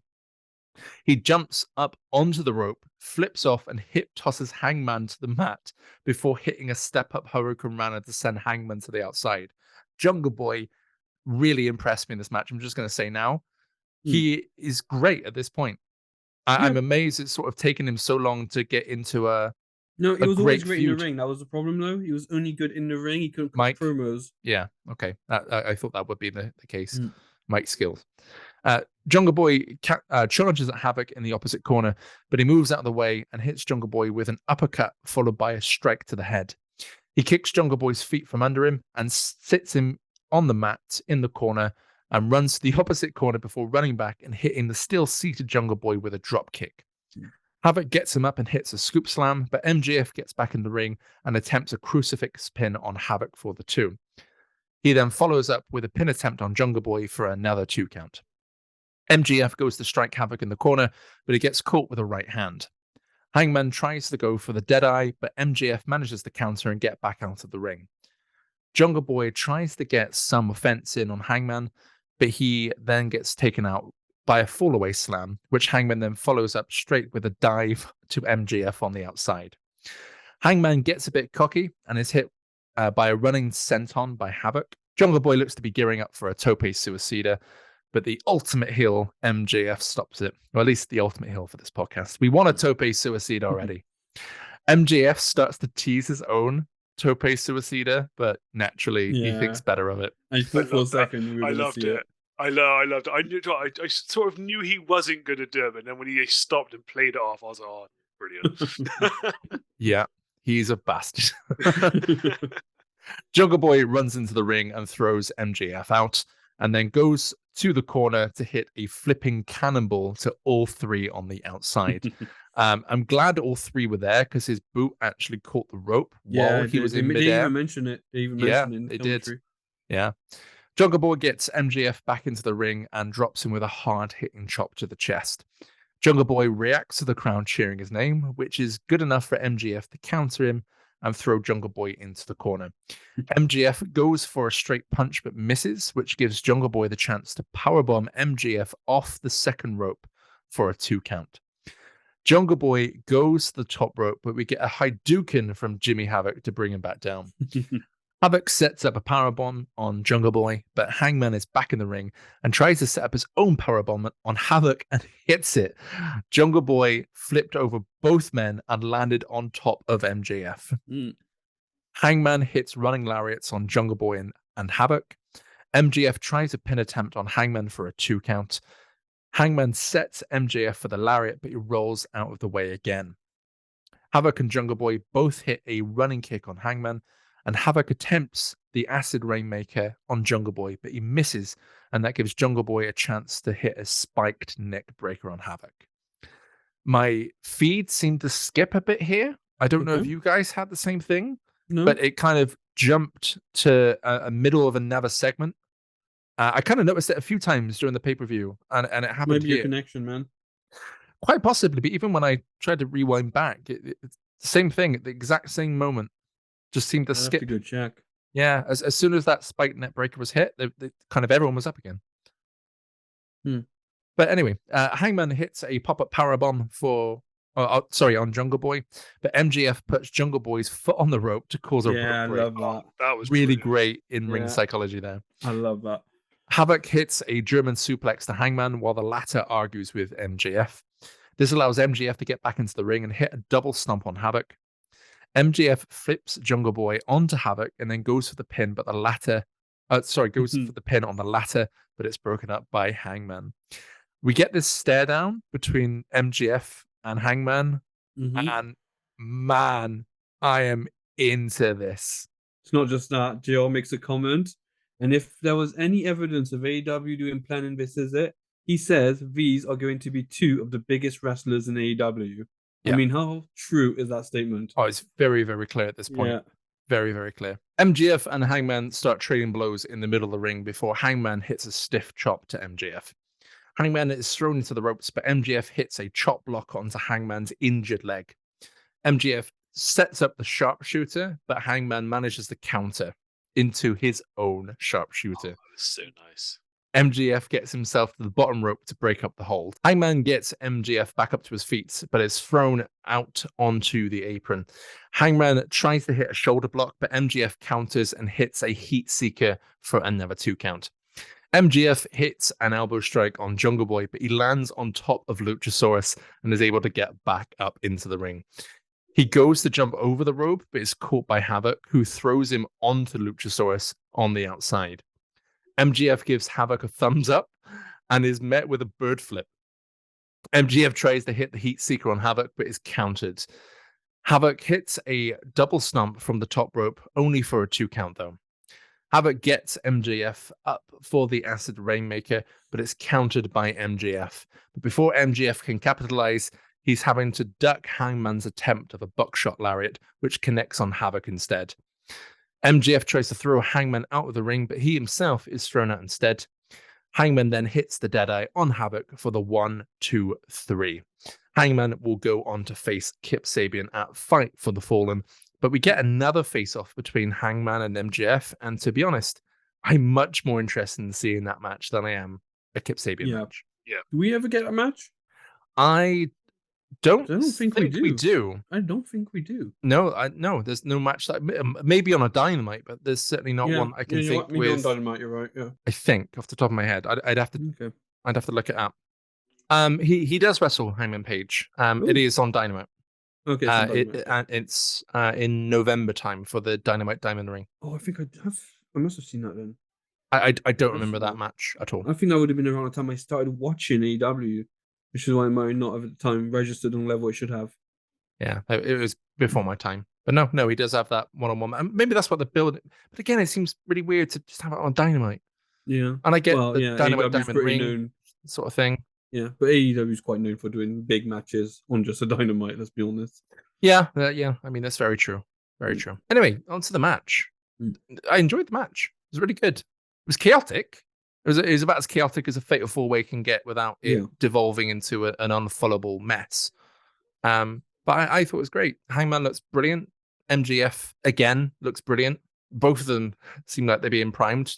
The Hangman seems like he's being primed to be the first AEW champion. Yeah. That's the way I'm seeing it. MJF, of course, where Thing we is are. with MJF, he has a lot of wrestling matches and he doesn't do a lot of in them, including this one. To be honest, I would actually say he didn't do much wrestling, and this will keep going on until eventually, because there was a whole thing where people were saying he's amazing on the mic, but he can't wrestle. And the reason is in his wrestling matches, he was either cheating or not wrestling, basically, to win. Yeah. And eventually there'll be a match, a pay-per-view where he faces off against Darby, and he's incredible. Can't wait till we get to that. Is that when they were wrestling over being pillars? Yes. Because I think I was watching at that point. Okay, yeah. I think I remember that match, actually. Yeah, it was incredible. Speaking of Darby Allin, though, let's get to match number 7 of the night, which is Cody Rhodes versus Darby Allin. It was announced prior to the last pay-per-view on the Road to Double or Nothing YouTube series. So whilst they were building up Double or Nothing, they were also booking matches for this pay-per-view as well. The next match after this one, the trios match, that was also booked at the same place. But a video of Darby showed up on the episode spelling out the letters of AEW and Fire, which is pretty cool. I know, obviously, you're a big fan of Darby Allin, Mike. Are you happy to see him in his first match here in AEW? Yeah, I mean, this match is incredible, right? From, like, before we even get to it, it's incredible. But I will say, when they were, did you hear Darby's backstory? I'm going to talk about that in a minute. Yeah, I'll leave it then. But let's just keep moving. Ignore me. Yeah, I was quite excited for this match. Like I said before in the podcast, I can't watch Darby Allin matches. I can't watch them live. Because I genuinely think he's going to die in the ring. He's attempted suicide. It's just his style. It's what you see here in this match. He's reckless. Like that. that. He's reckless. Yeah, in every match. Doesn't matter how. No, he's incredible. There's something Billy Gunn says about his sons is that they understand when they need to bring their A game and they know when to hold a little bit back.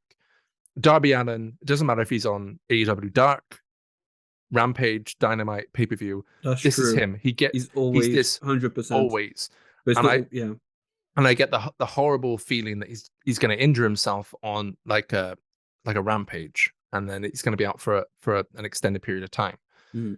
I just get squeamish watching him. It's the only way I can think about it. But going back, knowing that he's absolutely fine after the match, I can watch it and I can enjoy it. The problem with this match, though, is I was pretty sure I knew what happened after this match.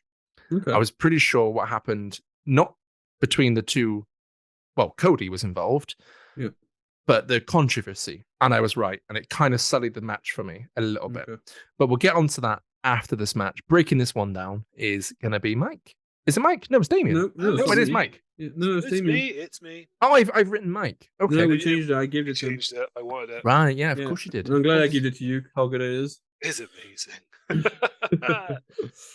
Right, so we obviously kick things off. We have the ring entrances, don't we? Darby enters the ring with a body bag with Cody written onto it. Chef's kiss. Awesome touch right there. Golden Boy JR started talking about a bit of Darby's background, saying when he was 5, he was in a car accident with his uncle, and he was the only survivor of that car wreckage.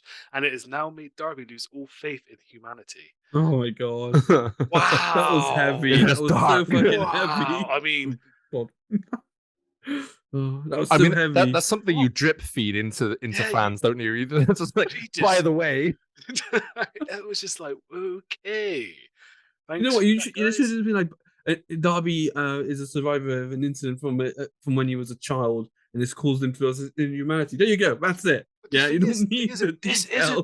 this isn't the only time they bring it up. They both keep bringing up as the match goes on. They keep bringing up that his uncle's dead. It's like, okay, you've told us. Yeah. Oh my god. So awesome entrance by Darby there with the body bag. I thought nice touch. Awesome, he means business. Cody then enters the ring with Brandy.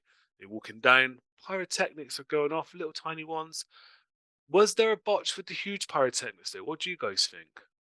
No, because Yuka's ones were fine.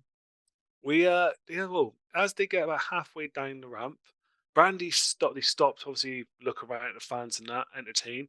Brandy keeps looking back at the pyrotechnics with a face like, something's missing. And then, boom, huge pyrotechnics go off and she has a face of relief. I think maybe there was a bit of an issue there with the pyros. They should have come I a lot could be sooner. wrong, but I swear I once read that it was done as a joke to Cody. Okay. And I'm wondering, I think this happened at some point. I'm wondering if this was it, or this is, it might be an accident this time around. But I know something like that happened to Cody at some point where they purposely delayed it to see his reaction. Brandy looked almost concerned, but Cody had such like a plain face, just entertaining the crowd as if he's not noticing. Yeah. You know? Anyway, introduce both guys to get in the ring. Let's get started. Before we get started, I got two things. Two quick things. I'm sorry. Firstly, the crowd were fucking dead at the start of this match. Yeah. It was really, really surprising. You know They I didn't was so pick up until about excited, halfway I didn't through. even pay attention to them. Yeah, it was surprising, to be honest. I thought for these two they would have been red hot, especially for Cody. I would thought they'd be red hot for Cody. Yeah, I mean, this is Darby's first match. They don't know who he is. No, but still, they still have Cody. So I would have thought they would have still been. They do warm up at the end. Yeah, quite a bit. But just dead. And the second thing that I noticed is another JR thing. Oh god. Here we go. Now, there was one brilliant piece of commentary that he mentioned, and I'll say that at the end of the match. But at the start, he says, Darby has obvious references to Kurt Cobain. Oh. He was like, what? God. What? That guy is so old Kurt Cobain? sometimes. What about Darby Allin has reminded him of Kurt Cobain? Oh. Literally the only thing I can think of is he's suicidal. That's what I was going to say. Is he trying to tell us he's going to kill himself? It's just like, what? Well, I would too. My dead uncle keeps getting brought up as I'm trying to have a wrestling match. Anyway, let's get things started. Yeah, let's get going. The pair, they both lock up and they work to the ropes. Darby looks to work the arm of Cody, but Cody counters out. Darby now picking up the pace, but Cody takes him to the ropes and takes him down. Darby gets to his feet and an arm drag Cody to the floor. Cody stalls a bit. Back in the ring, Darby cradles him for two. I think Darby may want to finish it quicker then.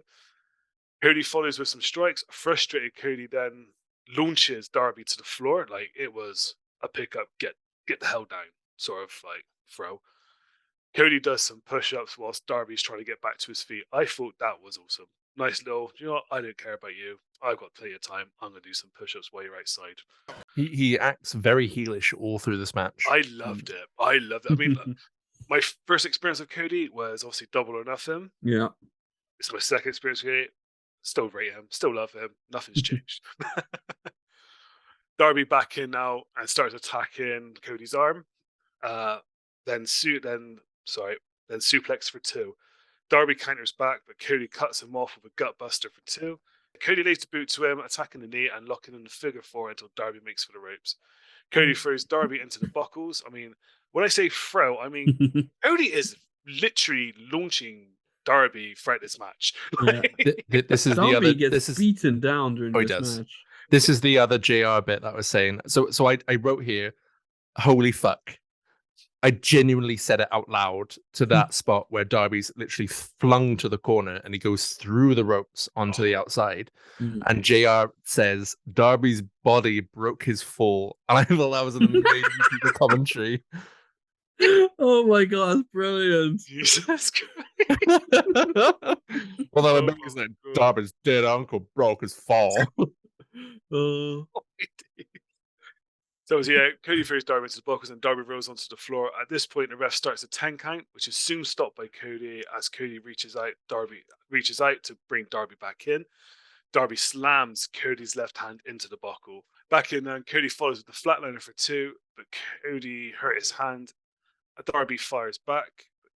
Cody pretty much decapitates him with a lariat and hits for 2. I mean, his head nearly come off. Pretty sure. Cody gets the butterfly lock, but Alan powers up to his feet, and Cody hits knee strikes and gets the butterfly lock on again. Cody slams him down with a suplex, follows with strikes, and Darby absorbs him and then finally drops. Darby counters out of the delayed suplex and hits the cradle and tornado for 2. He then attacks the injured hand of Cody, working an armbar and just doing everything he can to that left hand, even headbutts. I mean, he literally headbutting a hand. It was take it, hand. Take it. Cody fights this and makes for the ropes. Cody fights back and makes for the ropes. Darby follows with a tope suicida. And then slams Cody's hand off the step. Darby goes for a stomp, but Cody then moves and slams Darby onto the steps. And at that point, I thought Darby was actually seriously injured because that looked like it hurt. Like on top of the steps, Cody literally grabbed his feet and just took him out. Yep. Cody fires up and follows with a tope suicida. Tope! 2 topes. We haven't had a tope all night. I know, and we got 2 in a row. Back in now, and Darby starts flurrying Cody with strikes and follows with a destroyer for the 2 count. Darby's now at top. Cody cuts him off and follows him up. The super inverted suplex connects for 2. Darby bites the hand, knocks Cody to the apron, and heads up and sets up for the coffin drop. Oh, we all know where this is going. But this is met by that looked like it hurt. Do you know what? I put Darby died in my notes. Right there, Darby died. It was horrible to watch. It was. I honestly didn't think Cody. You know what? Yeah, it was so brutal and it was so horrible. But it was like a car crash. You can't stop looking, and he kept replaying it.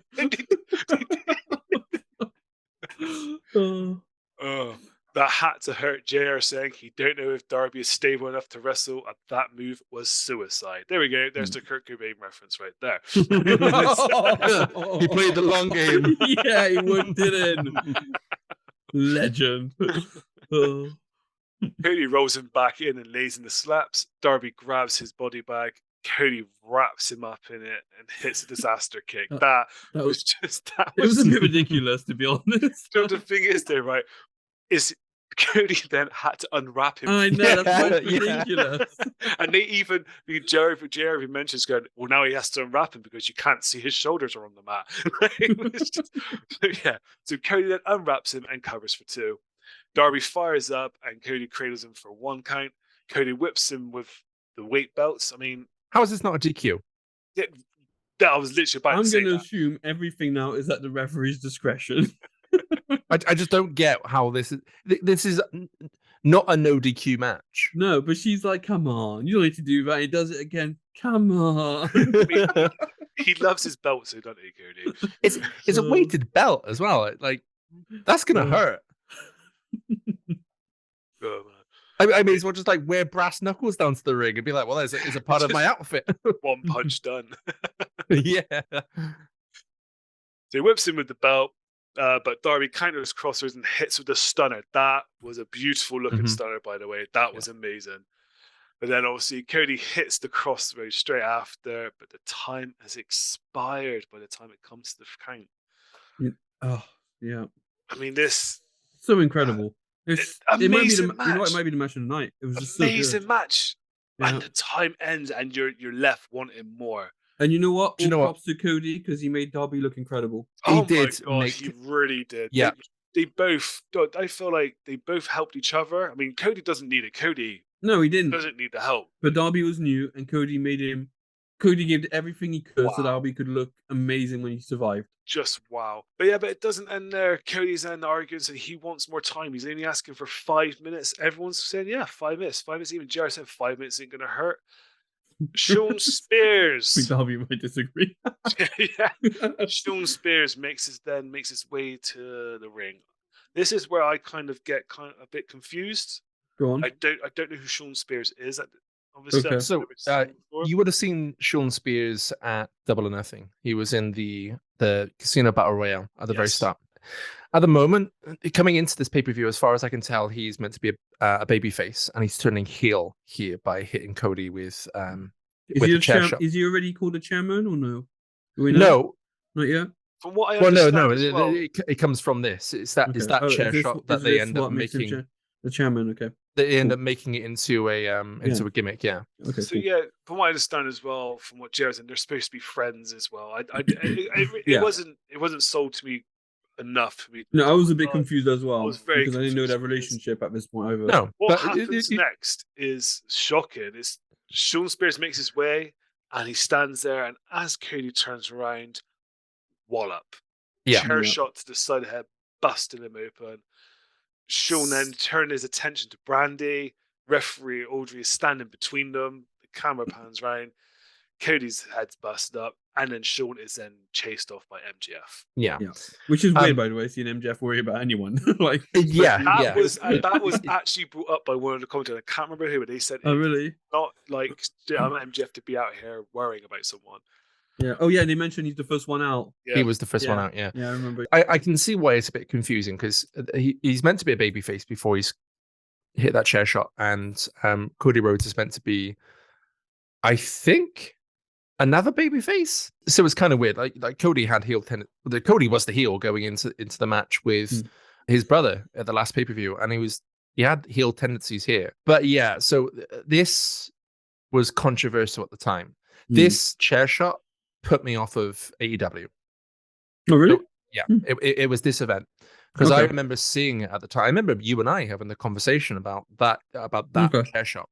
Yeah, and it's 2019. Having a chair shot, regardless of whether or not the chair was meant to be gimmicked, which it came out. It wasn't. It was a gimmicked chair. Oh, really? Okay. It just happened to hit the top section when it shouldn't have done. Okay. But regardless of whether or not it's a gimmick chair or not, to have a completely unprotected chair shot to the head in 2019, that there just isn't a place for it in modern wrestling. I hate seeing things like that. And it was even made worse by the commentators afterwards because they start talking about fucking CTE scans and concussions and being. And they keep showing it over and over and over again. You can see the flap of skin. Yeah. And like I said, it legitimately turned me off of AEW. Okay. So I had no interest in. I had my reservations about AEW at the beginning anyway. Yeah.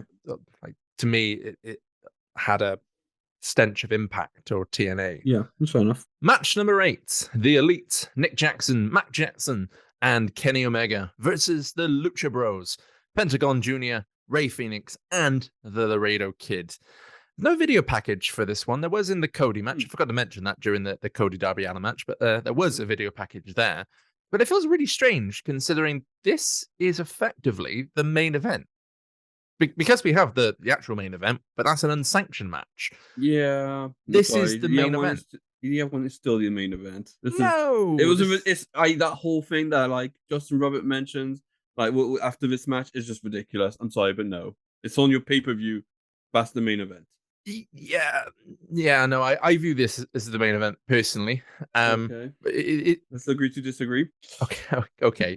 It's a bit odd though. So this match was announced again in April, so before the Double or Nothing pay-per-view, except now there's a very slight change to the card. So originally, this match would have been the Elite versus Death Triangle in a trios match. So Pac would have been isn't it? instead of Laredo Kid.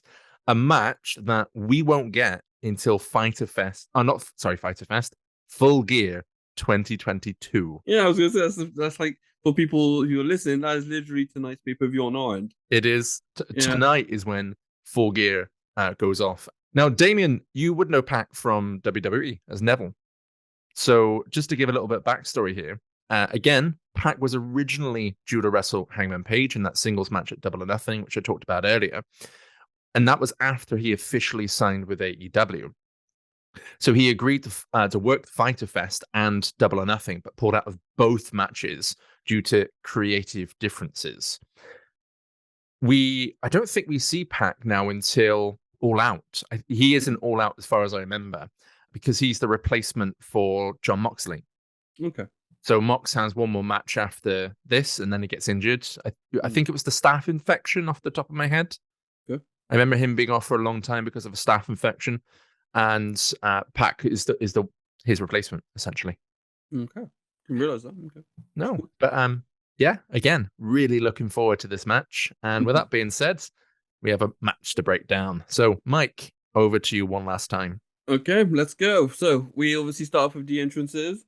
Music plays, then we get retro game-esque music playing, is what I would put it. And here comes the Bucks, Nick and Matt dressed as Ken and Ryu from Street Fighter.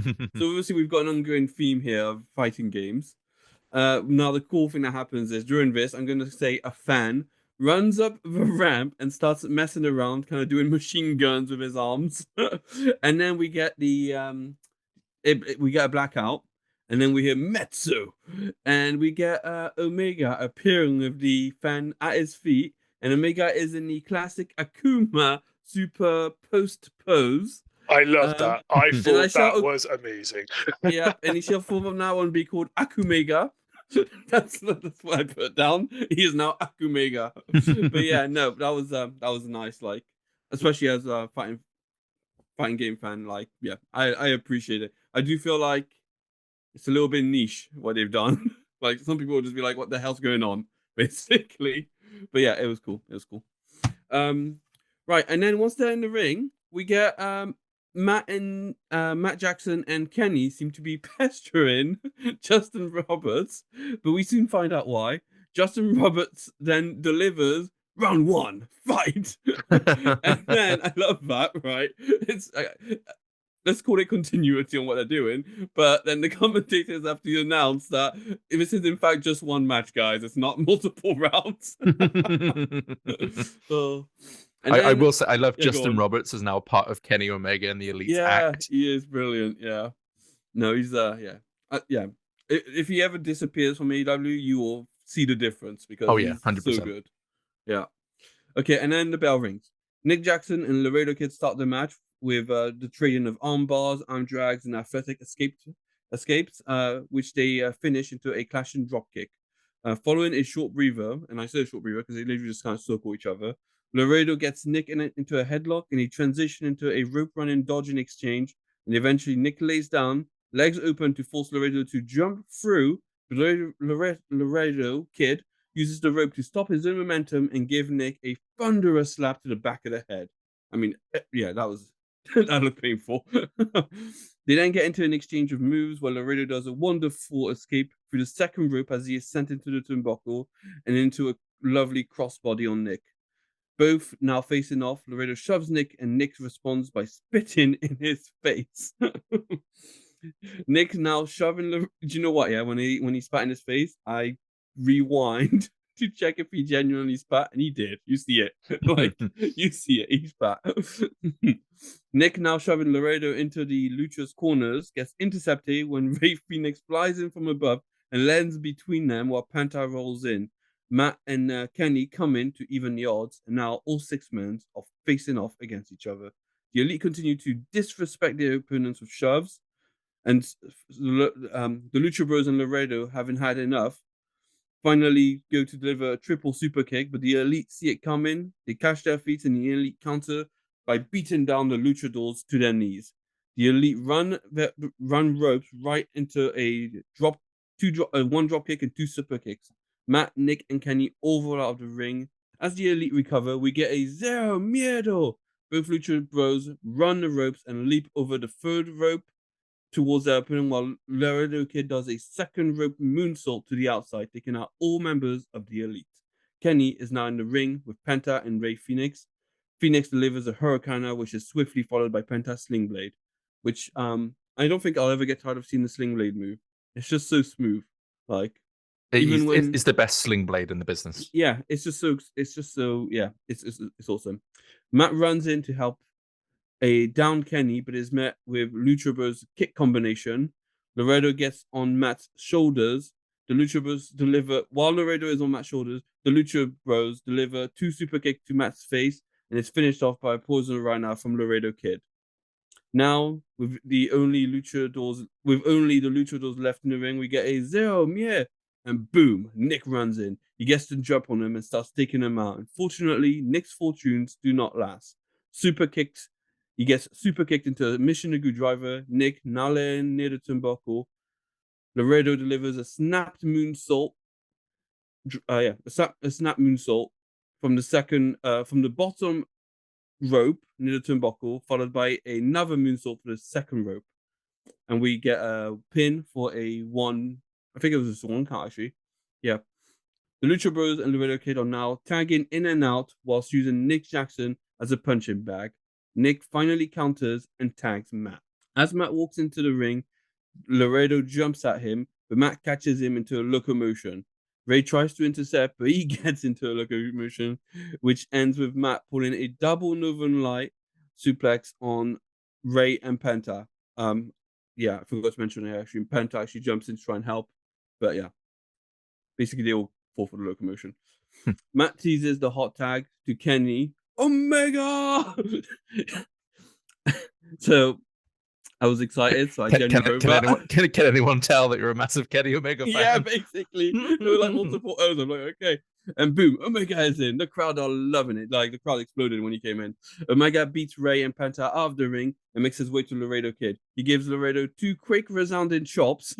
Laredo is then thrown into the corner, and Kenny follows up with a huge running, jumping back elbow. Omega takes Laredo to the middle of the ring and gives him a devastating backbreaker, which Bane would have been proud of. 1, 2 kickouts. Omega just got a spring in his step at this point, but Laredo gets up. As Laredo gets up, he counters Kenny with a kick combination into a net breaker. Laredo runs the ropes and goes for a flying crossbody, but Kenny sees it and drop kicks Laredo into his abdomen, bringing Laredo back down to a fly kickerus. Laredo rolls out and Kenny prepares to run the ropes, and as he does, he is intercepted by Penta, who wiggles his fingers, bringing the party to a stop. We then get Penta's glove removal, 0 miedo in Kenny's face. Penta and Kenny are now exchanging strikes. Kenny runs the ropes around Penta, does a sweet 180 slide, drops kicks Penta's knee, then delivers a crusher on Penta from behind. Ray tries to interfere, and we get a butt combination, sending Ray flying off the apron into the barricade. The Elite are now triple teaming Laredo Kid. He takes a beating. During this beatdown, Laredo gets placed near the turnbuckle, and we get a combination of moonsaults into a flying elbow into a senton. Kenny arrogantly pins Laredo with 1 foot for nothing count. Laredo, now in the ring with the Bucks, finally counters the beatdown of the night, because Laredo is the punching bag of this match, when he Hurricanrana's Nick into Spearing Matt, taking both Bucks out. Laredo gets the tag to Penta. Penta sling blades Nick, super kicks Matt, and performs a backstabber on Kenny. We then get some chaos on the outside and a tope suicida. Is that the third one this night? Number 3, yeah. Yeah. Following some high-flying action, we return to the ring with a double stump from Penta on Matt Jackson from the top turnbuckle. We then get some back and forth from Penta and Matt, which ends when Matt delivers a ridiculous destroyer followed by a spear. Double tag time. Kenny comes in and delivers a snapdragon to all 3 of his opponents. And then we once again get chaos. Matt is sent out. Ray jumps over the turnbuckle to land on Matt. And by that, I mean he literally runs into the corner and leaps over the turnbuckle to the outside and lands on Matt. Kenny receives a Spanish fly from Laredo Kid, and Penta gives a destroyer to Matt. All 6 now in the ring. We get a triple Hadouken from the Elite into a triple powerbomb.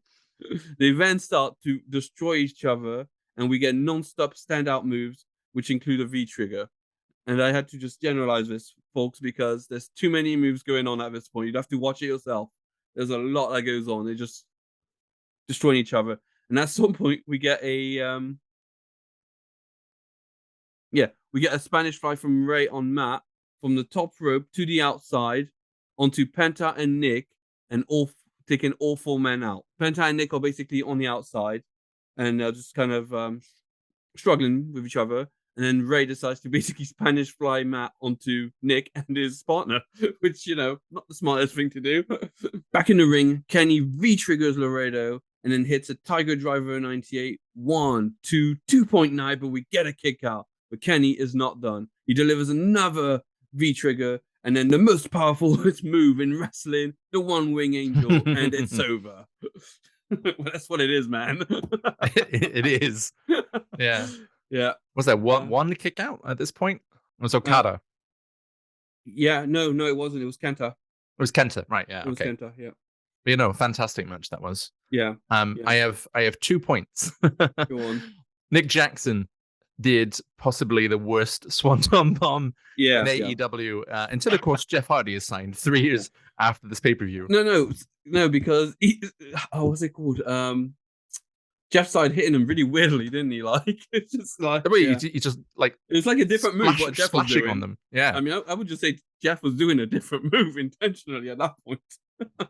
And the other thing I noticed is after the match, the mat is stained quite badly. Now, my only explanation, you know exactly what I'm going to say as well, don't you? Oh, no. You know exactly what I'm going to say. So, for our dear Damien here on the panel, had a little stag do, and we didn't do anything big. Everyone came to my house, and Mike decided about a week before to dye his hair purple.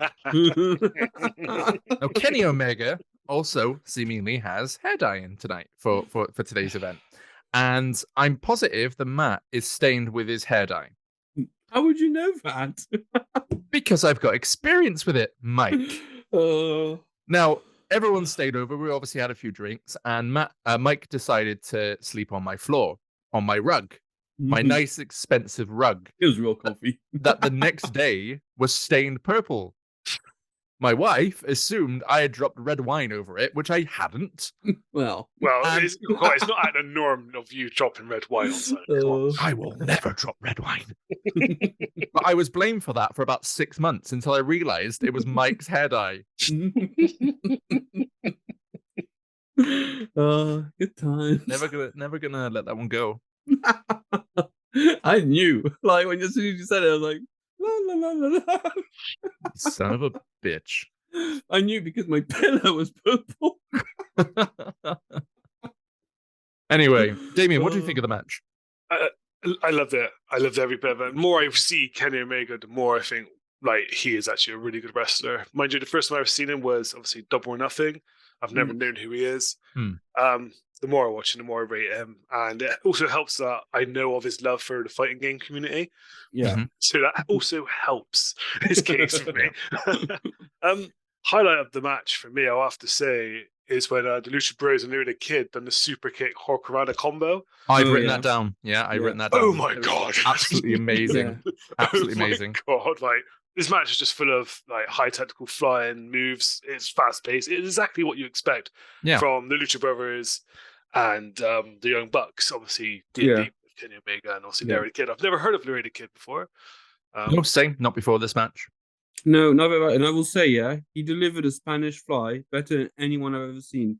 Apparently, it's like really, Sammy Guevara. Sammy Guevara delivers them all the time, but he looks like he's taking more of a. Like he looks like he's the one actually taking the move when he delivers them. Yeah.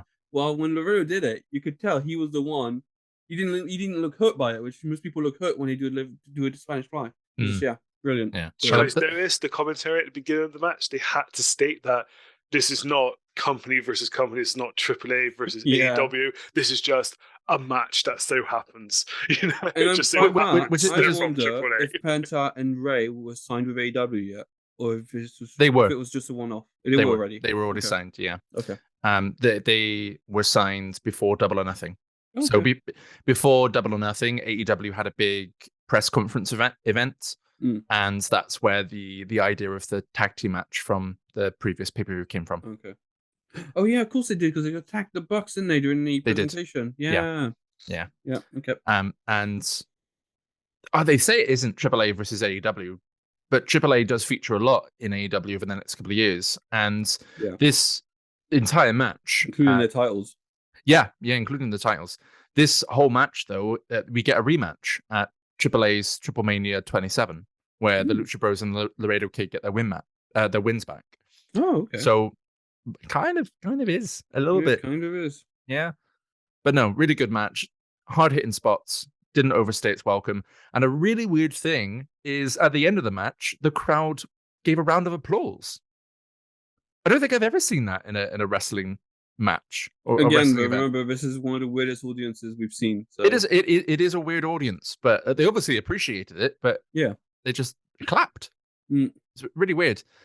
Match number 9 on our main event for this event: Jon Moxley versus Joey Janela in an unsanctioned match. I wasn't quite sure what my thoughts are going into this match. I've seen a lot of Mox matches and obviously Dean Ambrose matches as well, but I haven't seen any of Joey Janela, so I really don't know what to expect here. Mike, though, let's go over to you first because you have a very specific opinion of Janela. Is that right? Now, I have not seen Joey Janela in the hardcore scene. Every time I saw him, and this is later on, and I'm not going to tell you exactly what happened, but it was in a singles or mostly tag team settings, and it was it was presented vastly different. So when I found out he's actually meant to be king of the hardcore, I found that a little bit amusing because that's just not how he's been shown to me. I'm not going to say this match actually particularly changed my opinion on him. But Okay. maybe I could watch his matches with a little bit less distaste. But yeah, we'll get to it. Yeah. Okay. Well, going on from that, we actually get a little bit of neat commentary from Golden Boy before the match, saying how Mox was the king of the death match, and after he then took a leave of absence, it was Janela who picked up the slack. By the way, leave of absence means he went to WWE for like 9 years. Okay. The majority of tonight's matches, this story started on being the elite. Now, when I read this, it sounds ridiculous when you think about it, but Joey Janela confronted Mox right after Mox's debut at Double or Nothing, which seems really, really dumb when we look back and remember what happened at the end of that pay-per-view with Mox just destroying everyone and anyone in sight. Yeah. During the segment, Janela basically laughed at Mox and then lit a cigarette, which Mox took from him, took a drag, and then blew the smoke into Janela's face. That's Classic. it.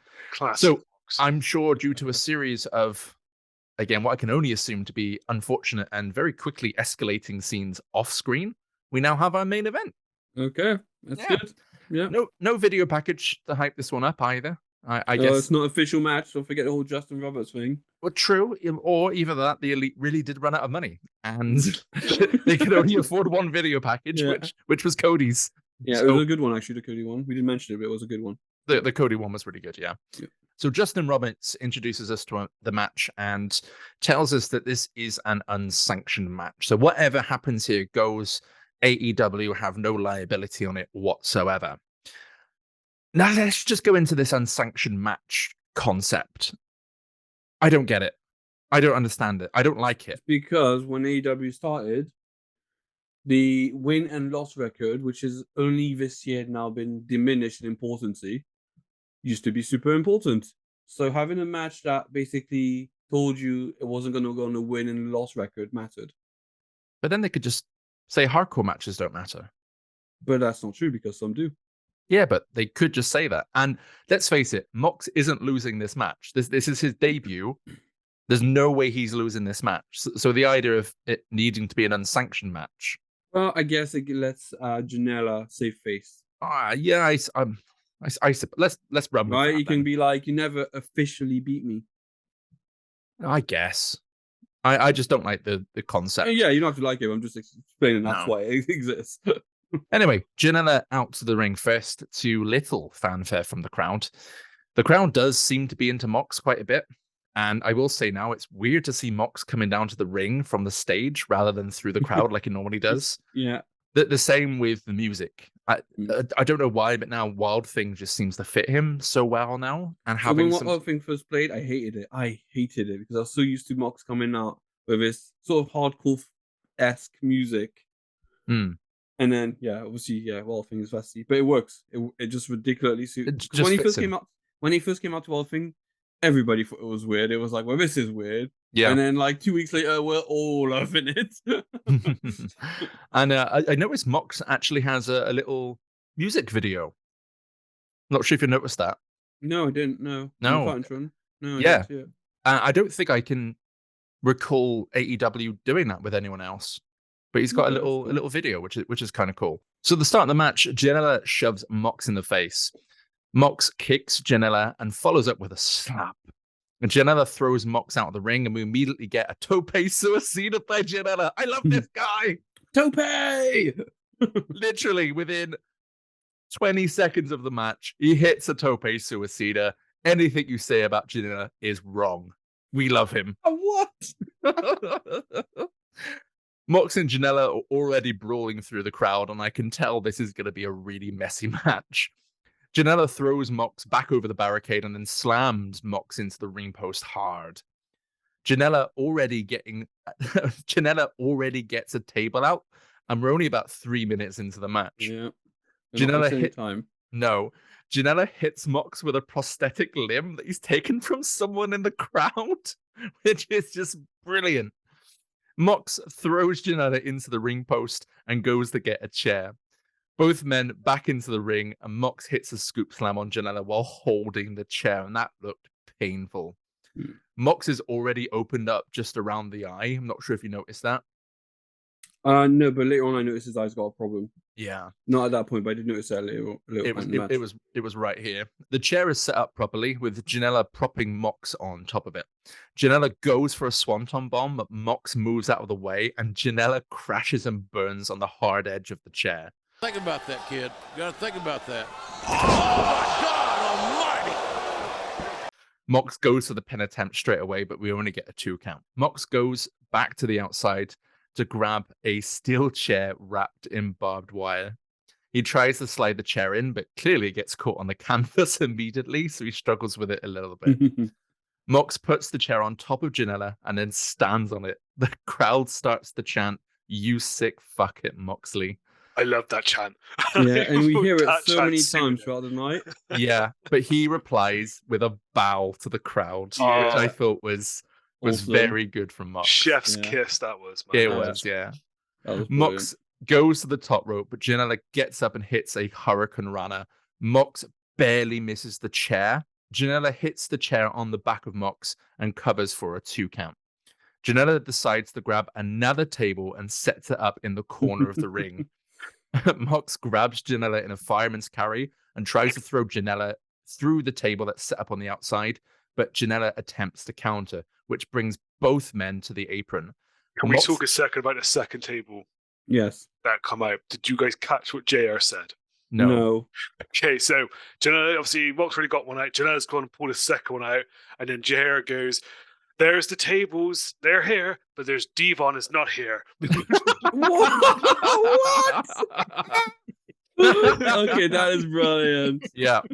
I had to have a little chuckle when I I had to get that in there before you carried on. That was perfect of him to say that. Just weird commentary every now and again. He just doesn't think sometimes. Oh. Mox hits a Russian leg sweep and sends both of them through the table, but both men are back to their feet pretty quickly and back into the ring. Mox picks up Janela and charges him through the second table, but he's not done there, as he goes to grab another 2 tables from under the ring and sets them both up on the outside.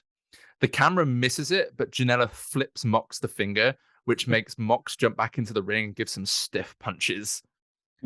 Mox goes under the ring and finds a barbed wire board and sets it up in the other corner of the ring.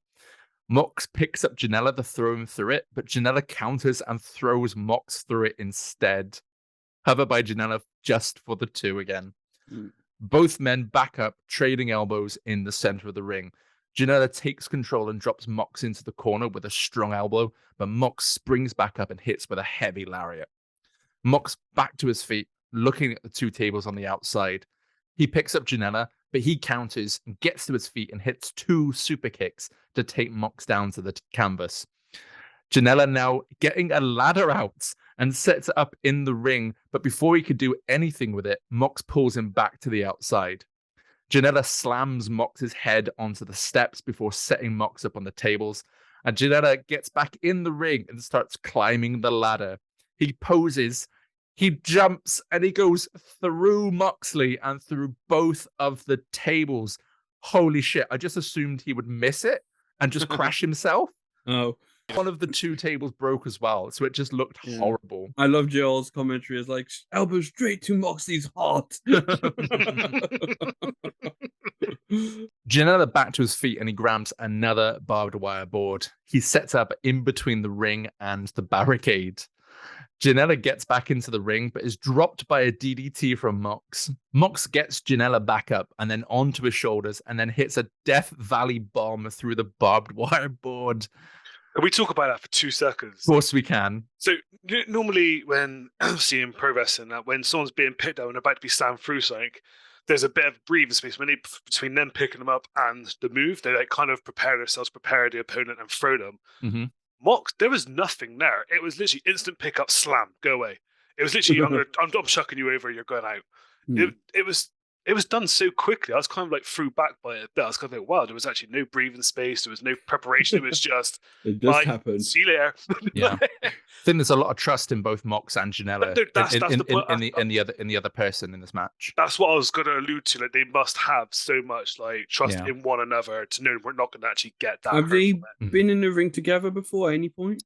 Good question. I'm not sure. I would assume no. I guess the other thing is they both know they're super experienced in these kind of matches. So. Yeah, so I think the trust is there, obviously, through the experience and knowing of how one another are like. Yeah. My assumption is no, they haven't been in a match together because when you think about it, I mean, maybe in the period between Moxley leaving WWE and entering AEW, because that period was very short. So Moxley would have left CCW in 2011, straight into WWE until 2019. And I don't think he ever had any matches outside of WWE while he was there with them. But then he left in, I want to say March 2019. And then by April 2019, he was with AEW. Yeah. And unless there was some other match sort of in between the pay-per-views. Yeah. I think this is the only time. Mox gets Janela back into the ring and just starts shit-talking to his face. Janela slaps Mox right in the chops, but eats about 6 knees to the face as a reward. Mox goes back to the outside and grabs what I assumed Mike would believe to be a speaker, but it was actually just a bucket. Lovely. This one was silver, okay? I knew what it was. Mox pulls out a bag of thumbtacks and spreads them onto the mat.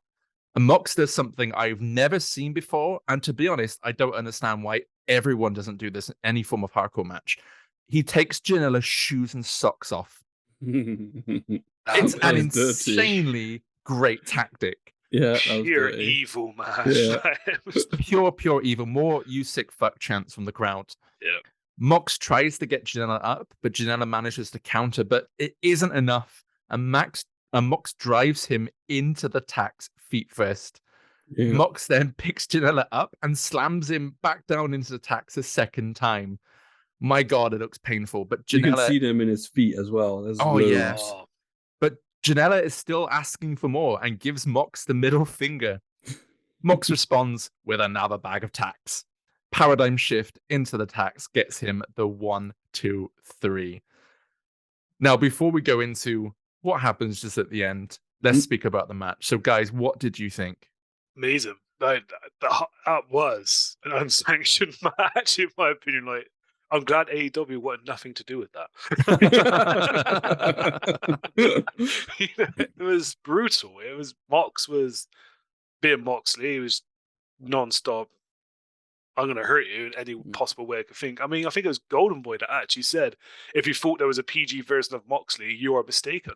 Yeah, I remember. Well, that was a slight dig at WWE, wasn't it? Yeah, obviously, yeah. But no, I really, really enjoyed this match. Hats off to Janela as well. Hats off to Janela. Yeah, I didn't expect anything good because the only thing I knew about him was Mike hating him because I think the word you used was he's a loser. Ooh, wow. Yeah, you went in on him when I spoke to you before this pay-per-view. Yeah. And I'm interested to see if you still think the same thing after that match, because I think Janela was brilliant. I enjoyed the match, but I feel like these kind of matches don't really represent the wrestler as a wrestler. Oh, look at Sorry. that. Look at that. It is what what a it is. scapegoat Like, of an answer that Mox has was. had loads of matches where he's actually wrestled. You know, he still has a hardcore style, but he can wrestle a match. If you remove all the weaponry and stuff, Janela's still shit. That's just my opinion. Yeah. Okay, no, you're entitled to it. Yeah. Snap to his face, man. I'm not crazy. No, I thought Janela was badass in this. No, I thought he was brilliant.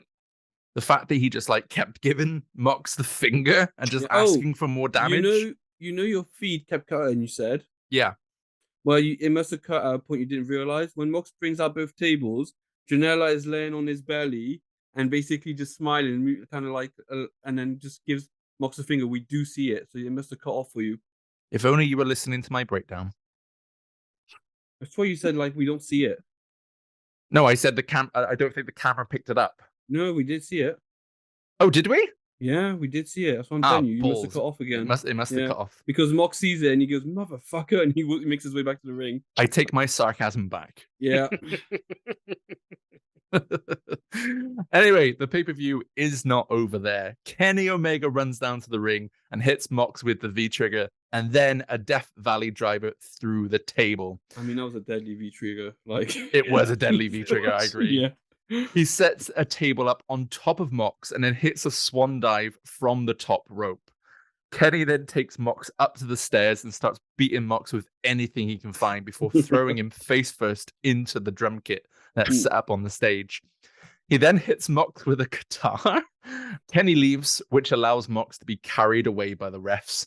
The cameraman fell over here and Mox is caught just laughing at him. Right, I got that written down. JR tried to play it off as if like it's his psycho persona, but no, he was laughing because the cameraman fell over.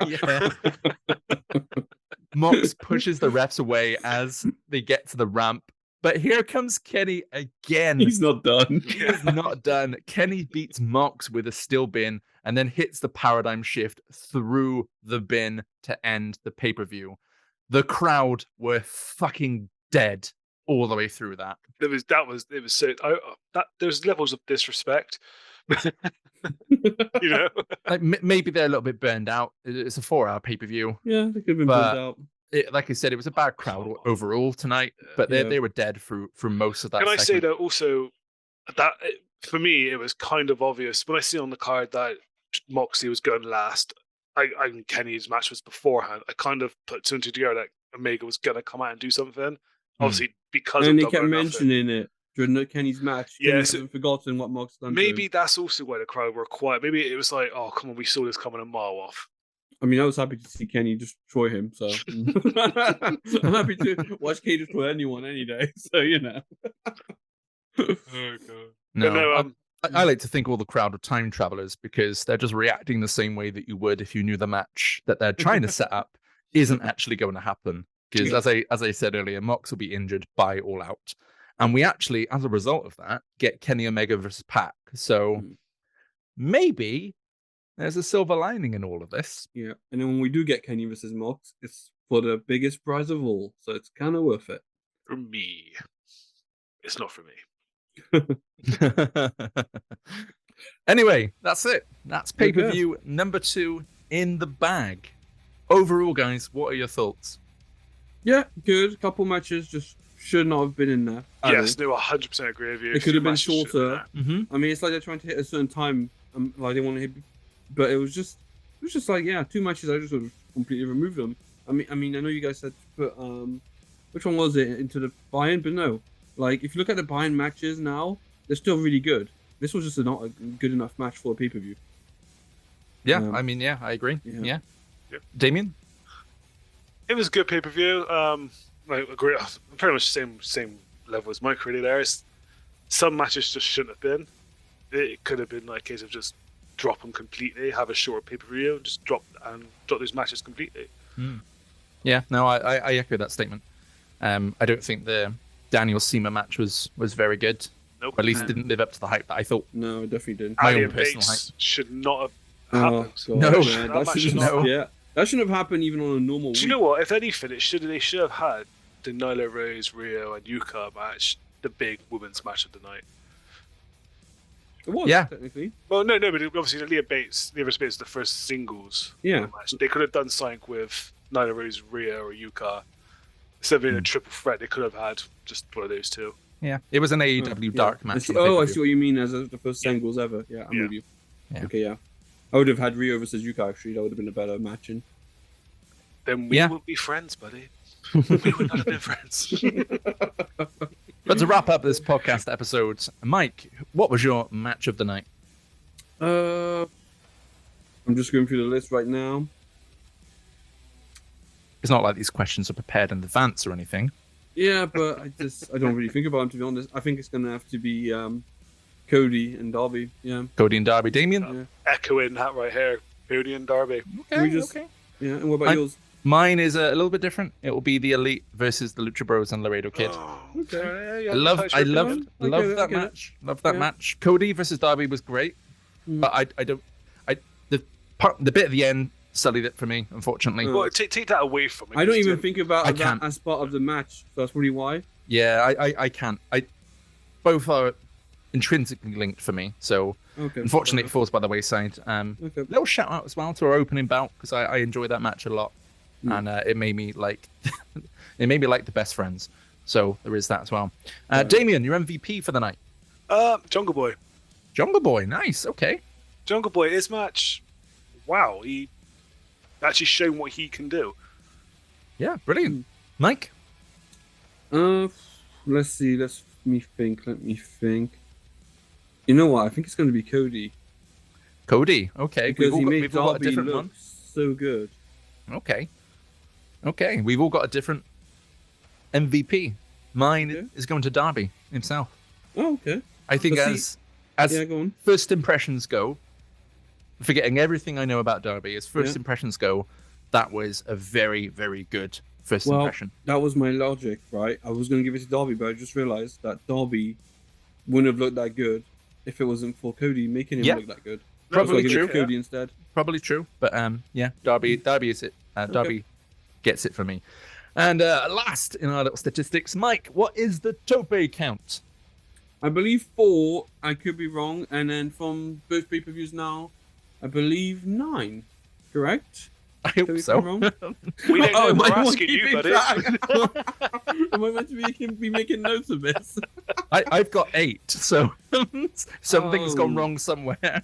There might have been 4 during the last one. I counted 5, but it might have I been 4. thought it's 4. I thought we got confused last time because I said 5 and you said 4. Okay. So we just switched. We both We switched. we flip flopped. Okay. All right. Guys, the count is 9 or 8, give or take 1. There you go. We will clarify it in the next Yeah, pay-per-view. we'll double check, yeah. Yeah, episode 3 will be Fight for the Fallen. We'll get that one out next month once we've watched and recorded it. Thank you, everyone that has watched this episode. We, all 3 of us, do really, really appreciate it. Indeed. If you liked our content, please hit that subscribe button on YouTube and drop a comment underneath the video. And if you're watching us on SoundCloud, hit that follow button as well. Thank you very much from the 3 of us. We'll see you soon. Goodbye now. Later, folks. Boom, boom. Can I you was keep gonna- Mike's bow minute, please? Can I ask? That was mine. That was yours. Yeah. I thought it was Day. Because Jimmy said, like, he said bye, and I said little folks, and I thought you went bam bam. That is going to be the end of our podcast now. Yeah.